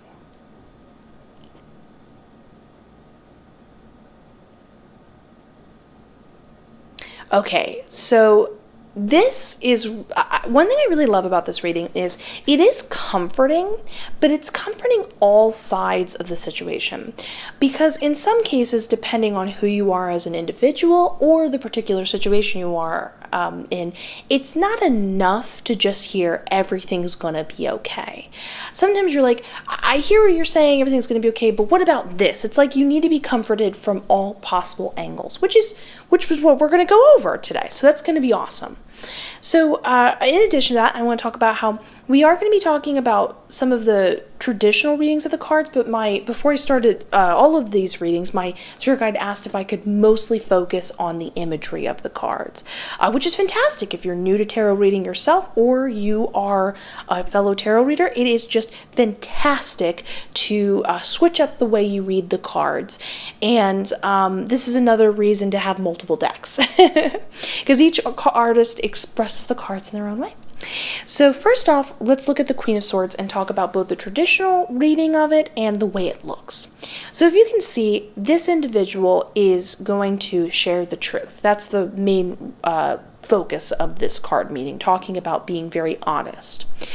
But this individual looks pretty stressed out about it. It's like she knows she has to do this, and it's the right thing she has to do, and she's going to do, and she's going to go do it. There's not a lot of hesitation, but there's concern in her eyes. It's almost like she feels she's about to have maybe not the best ending result, and she's already maybe going to lose alliances, or things aren't going to work out the way it is, but she knows she has to do it anyway. So it's almost like she's doing what she has to do, but she already feels like there's a sense of like loss or concern of how it's all going to play out. But let's go a little deeper into what that concern exactly entails, the surrounding evidence around it, and also the traditional meaning of the cards. So Queen of Swords is about somebody who is brutally honest, to the point that some people misinterpret this type of personality or interaction as a negative thing, but it isn't. Her bluntness is because out of love and respect for whether it be herself or others, she feels it would be better to kind of sort of skip all the in-between, all the unnecessary dragging out back and forth, dancing around the subject, and just say, hey, this is the issue, or this is what needs to be looked at, or whatever. And some people might misinterpret something that's just an honest, sort of conversation as rude, but that doesn't actually mean it is. It's just an honest conversation. Example, let's say this other individual hurt your feelings, and you're going to go to them, because that's the main interaction of this card, is you going to another person and sharing your truth, the truth of the circumstance. Something feels like it needs to be discussed between you and somebody else, and there's a concern for you to go share that and what their response will be. But let's say the situation is they hurt your feelings. The reality is they hurt your feelings. So they might be like defensive initially and say, what, do you think I'm not a good person, or freak out or something like that?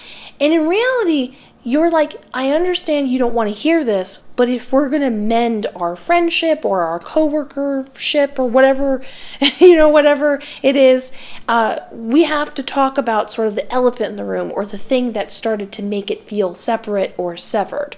So that's really important to know, is it's for the greater good and done out of saying, I'd like this to get better. And in order for it to get better, we have to have this conversation. We have to be very honest about our perspectives. But Here's the concern being shown over here in the Knight of Swords. I want you to look at this individual. This individual is, the way their expression is, they have sort of created a negative environment. You know, sort of like they are, with this negative environment around them, they have already done the deed. They feel that it was messy.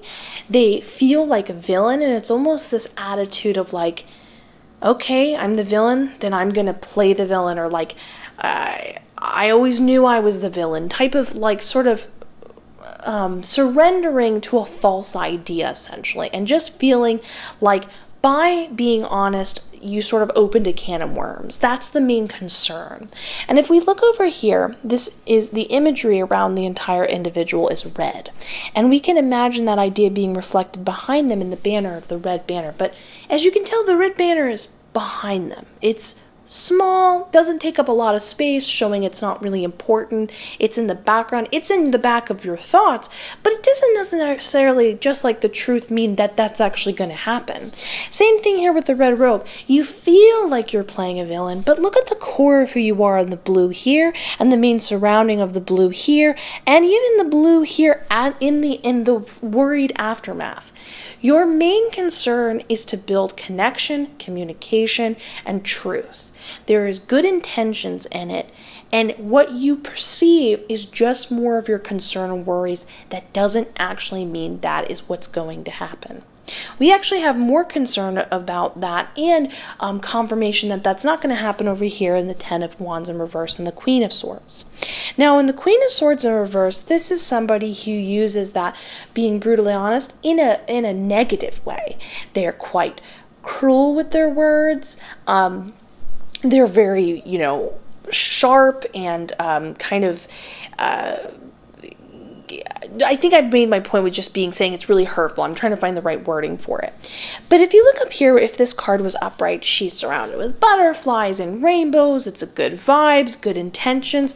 And again, it's that repeating idea of saying, like her concerned vision over here, my spirit guide was saying in reverse, it's like sending all the butterflies away, being like, thinking you're a monster for just expressing yourself. And in your heart, that is the solution and thing that needs to be done.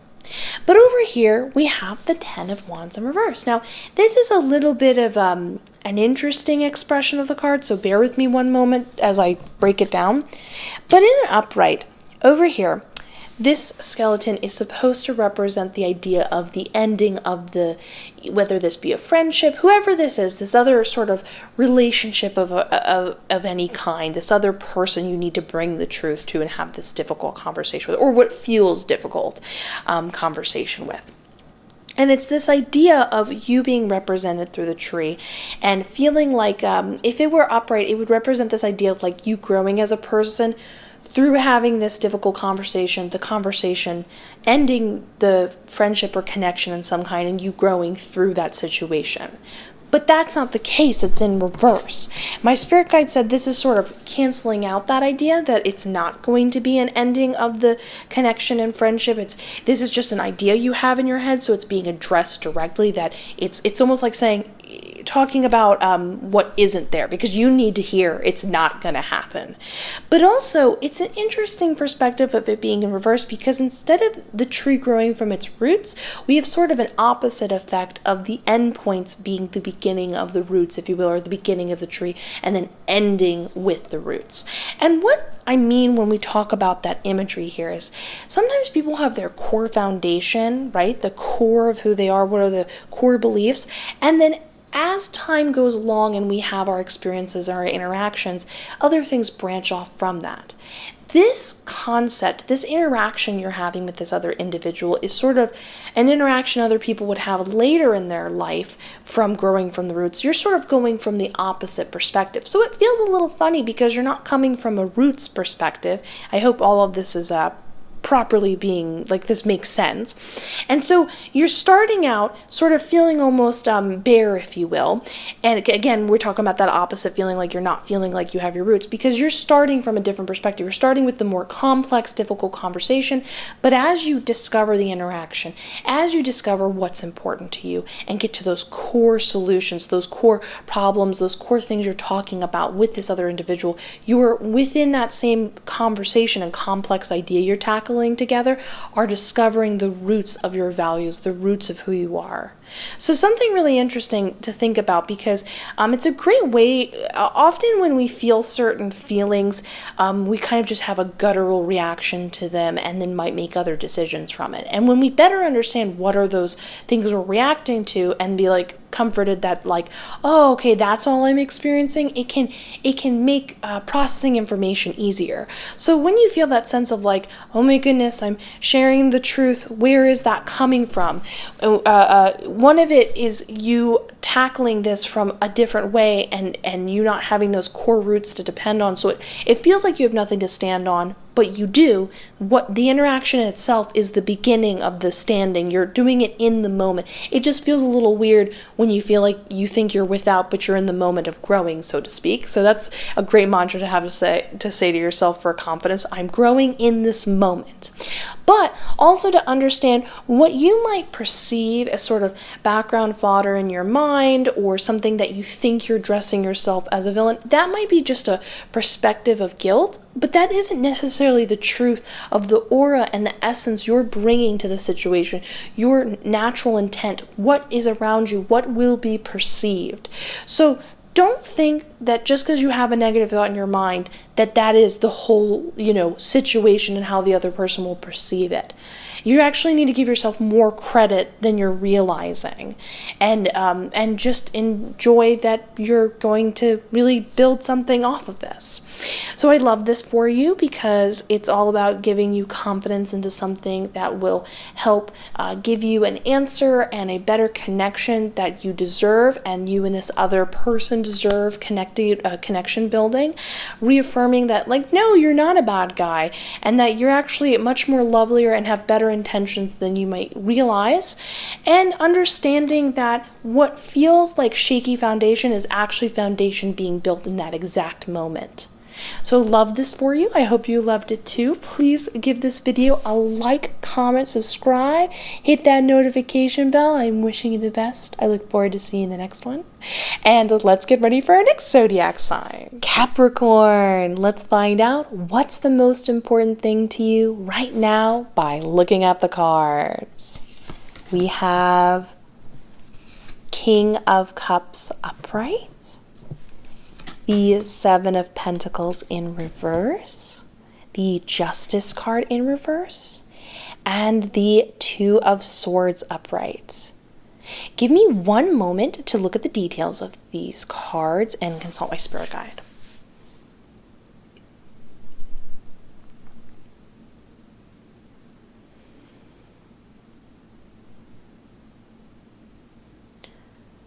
Oh. Interesting. There is a lot of, I guess you could say, redundancy in the card reading, which is actually fantastic. It makes it a lot easier for me as a reader, but it also shows me the importance. If you're familiar with my tarot training course, we talk about how similar ideas or imagery, if they're repeated over and over again to the point where it's almost like, what else more can I, pull out informational wise?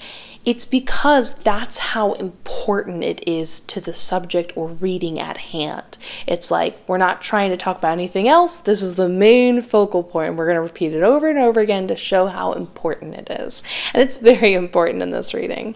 So in addition to that, before I get into this, I just want to say, before all of this, my spirit guide came to me and asked if I could read the cards based more on their imagery rather than just solely reading based off of the traditional meanings of the cards, which is fantastic. fantastic because it's always great to try out new methods. Well, they're not new to me, but try out different methods. It's always great to try out different methods because you'll get different readings. But also, it is another reason to have multiple tarot decks and enjoy them, because each card done by individual artists have their own interpretation of the card. So I love that.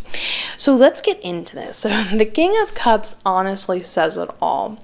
As you can tell from their expression, it's I'm trying to compare it. It almost makes me think of that meme where the dog has the coffee cup and there's like fire going on behind them and they're like, everything's fine. This is fine.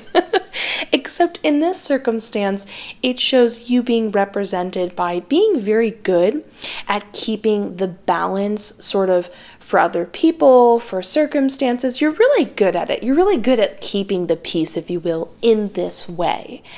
But you're kind of tired of it. In fact, by your expression, it's someone being like, hey, you all right? And you being like, I'm fine. And you're not lying to them because you don't want to talk about it with them. You're sort of compartmentalizing, but you're really at the end of your rope.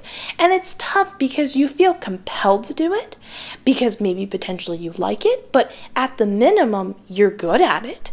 But it's sort of like you've been on sort of autopilot, if you will, of being like, oh, I'm needed, I'll go do this. Oh, this is the circumstance I see that needs this, and I'm the one that sees it, so obviously that can be balanced in this way. And you can't help it, you're compelled, but you're kind of done.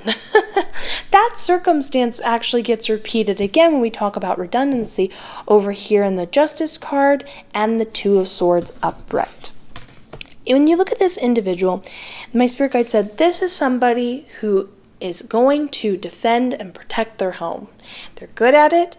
They show somebody who's experienced, done a lot of training. They know what they're doing. So there's a lot of compliments in this reading talking about your skill level, that you're good at it. But again, it's in reverse. It's showing like you just are tired of being in a circumstance where you have to, and you kind of just don't want to do anymore. That it's not something you want to be your life, and you don't need to give it greater reason other than you're just tired of it.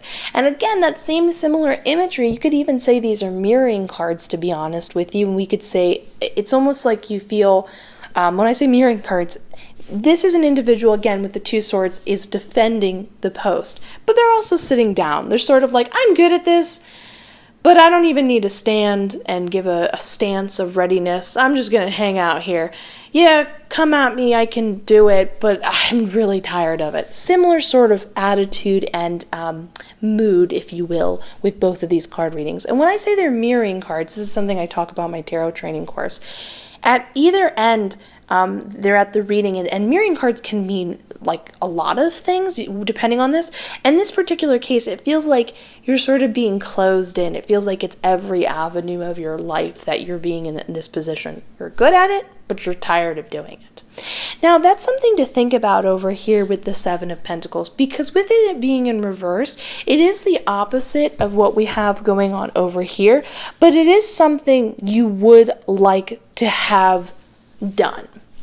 What I mean by that is, so the mood and the atmosphere and what's going on in the Seven Pentacles is each pentacle is representing one of your beliefs. And you'd rather not have to be in a position where you're wearing them and you're enforcing them and you're presenting them. There's something that sort of exists outside of you. As you can see, they exist outside this individual in the picture. And they're there. You're happy that you're someone that is good at balancing and you like balance. You're glad that you're someone that stands up for the greater good. You're glad that you love truth or whatever it is, organization, or maybe you're very skilled with your emotions, especially when we have a King of Cups in the traditional reading type of mindset.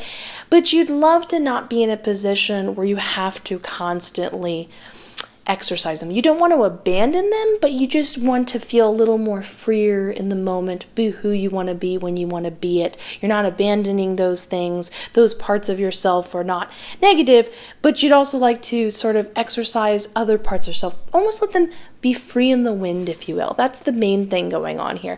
This individual feels carefree, they feel relaxed, they know what they, again, we talk about they believe in, but they're not constantly grabbing for it or having to show other people and exercise it. But in reversed imagery, that is not the case. All the things we said, it's the opposite. You are constantly being asked to exercise it and enforce it and show it and constantly like tell people, so to speak, through your actions who you are, and you're kind of tired of it. So essentially, this reading is focused on this idea that you should really take a break. It's not what you really want. We're going to turn this card upright because this is where you want to head to.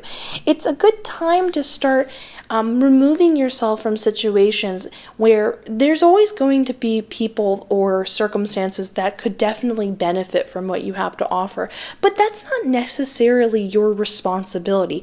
You don't have to do that. It's not anyone's job to vibrate or feel or think or do anything in that way for other people. Everyone has to manage their own circumstances. So no matter what situation other people are trying to put upon you, or maybe they're used to your help, it's your time to sort of take that vacation, if you will. And that vacation doesn't necessarily mean you have to full on go on vacation. You can if you'd like to, but just kind of letting people know, like maybe they normally come to you and you being like, yeah, but I think you should go handle it. I don't have to go deal with this, and I don't really want to do it right now.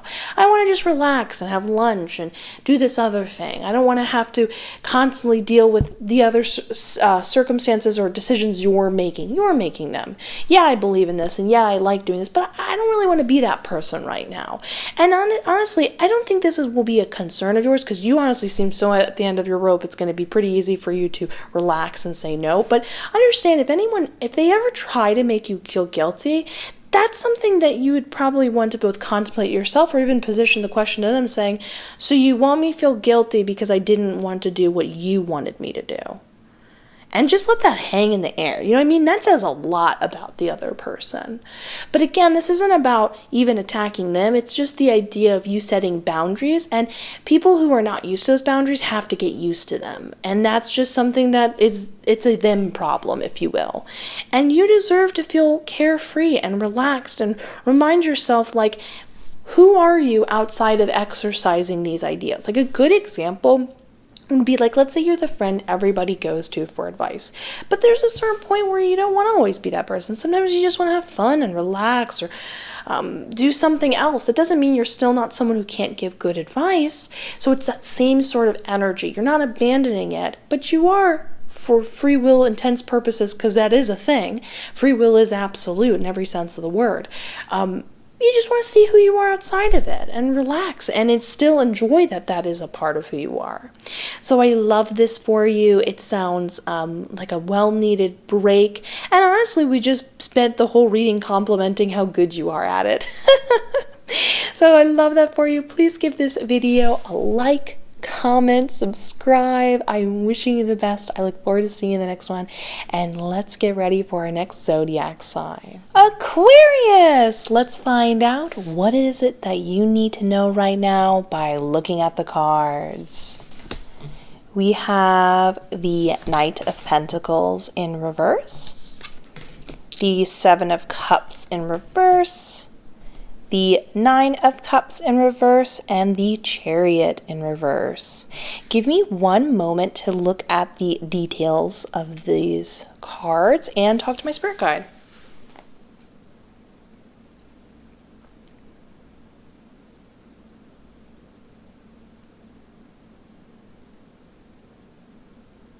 Interesting.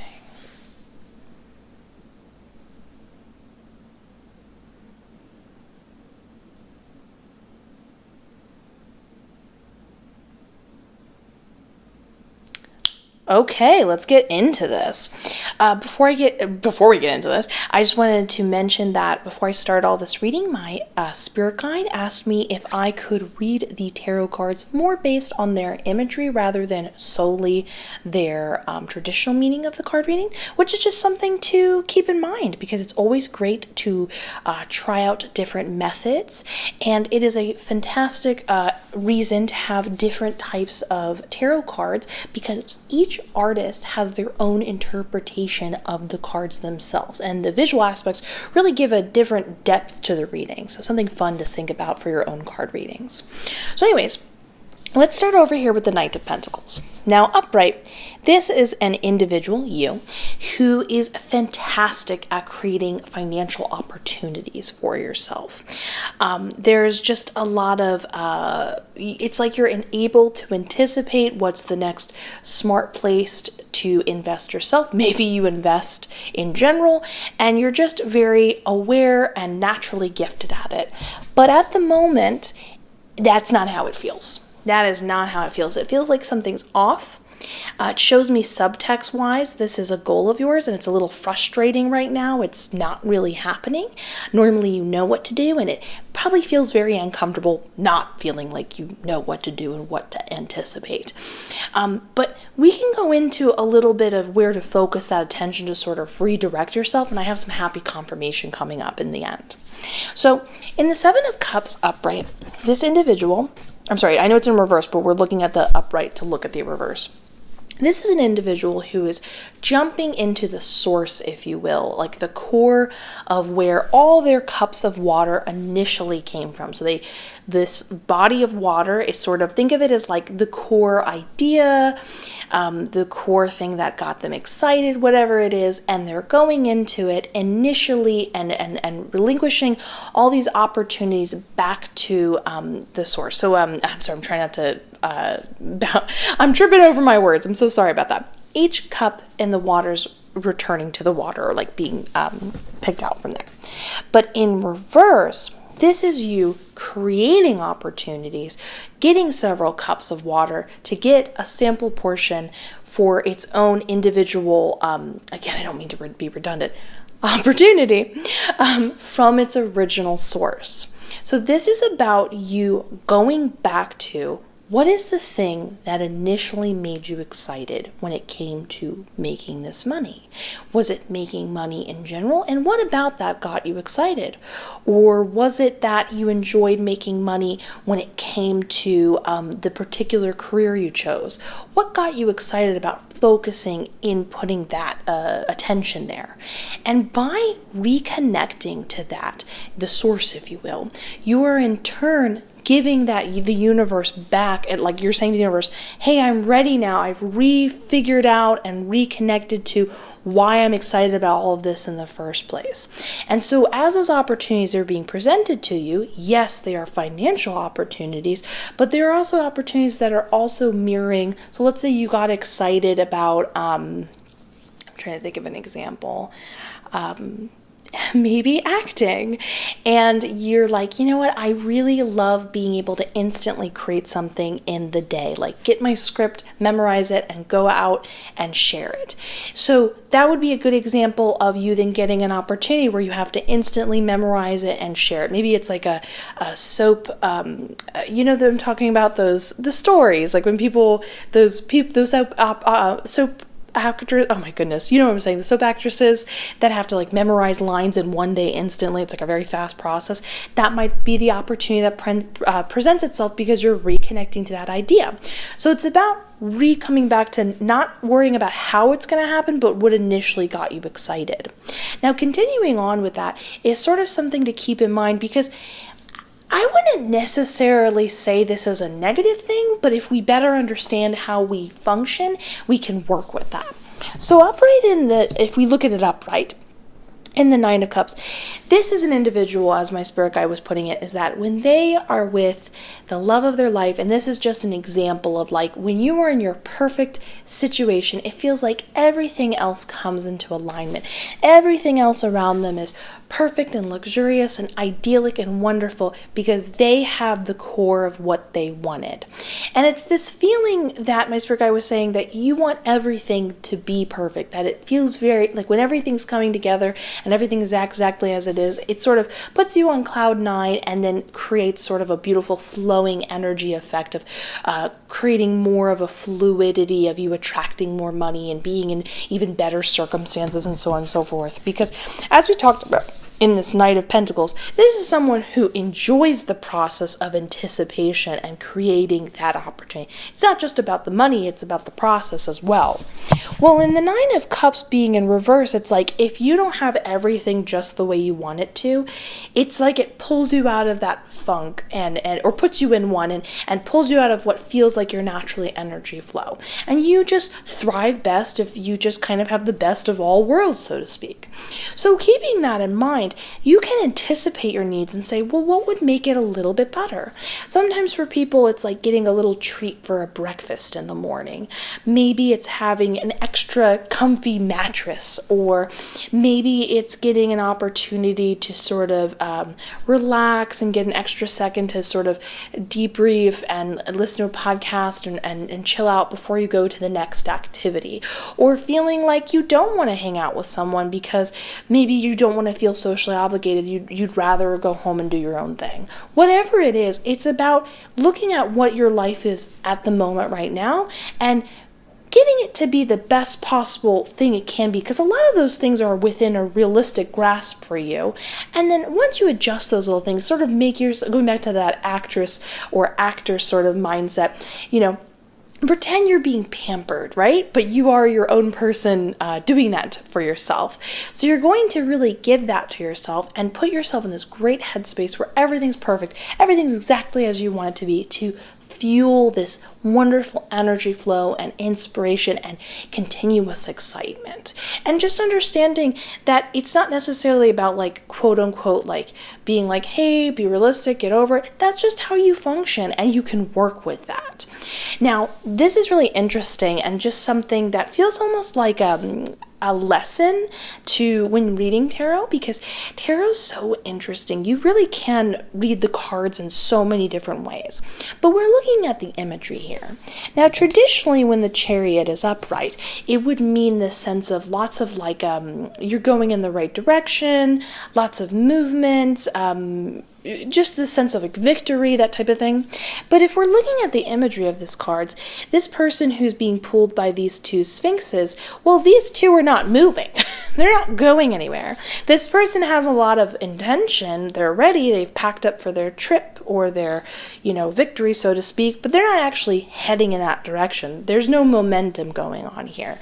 But with it, the reverse being implied, I'm very happy to say this is your confirmation card that it's all this buildup and it going somewhere, which is really great. When we talk about this buildup, is like you pulling back and going, what's the core thing that got me interested in this, mixed with how can I set up sort of my foundation of happiness, and then creating this beautiful momentum moving forward. And again, it's the confirmation card that this is the thing that's gonna like get you going, and that you are going to get going towards those financial opportunities you love creating. So I love this for you. This is very exciting, very fun, chill exercise, because who doesn't love going, how can I make my life even better? And just get excited to feel a little more like yourself, so to speak. Anyway, if you enjoy this video, please leave it a like, comment, subscribe. I appreciate it so much. I will see you in the next one. I'm wishing you the best, and let's get ready for the next zodiac sign. Pisces, let's find out, what do you need to know right now by looking at the cards. We have the Hermit card in reverse, the Empress card upright, the Seven of Swords upright, and the Knight of Swords in reverse. Okay, give me just one moment to look at the cards and consult my spirit guide. Let go of my finger. Okay.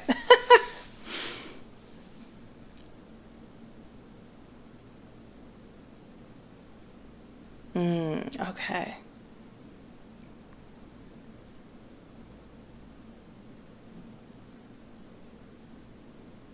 Okay, let's get into this. So before I start this reading, I wanted to say before this reading, my spirit guide contacted me and asked if I could read the cards more for their visual imagery rather than solely their traditional meanings, which is fantastic because if you are new at tarot reading yourself or you are a fellow tarot reader, you can read cards in so many different ways, and it's great to exercise all those different methods.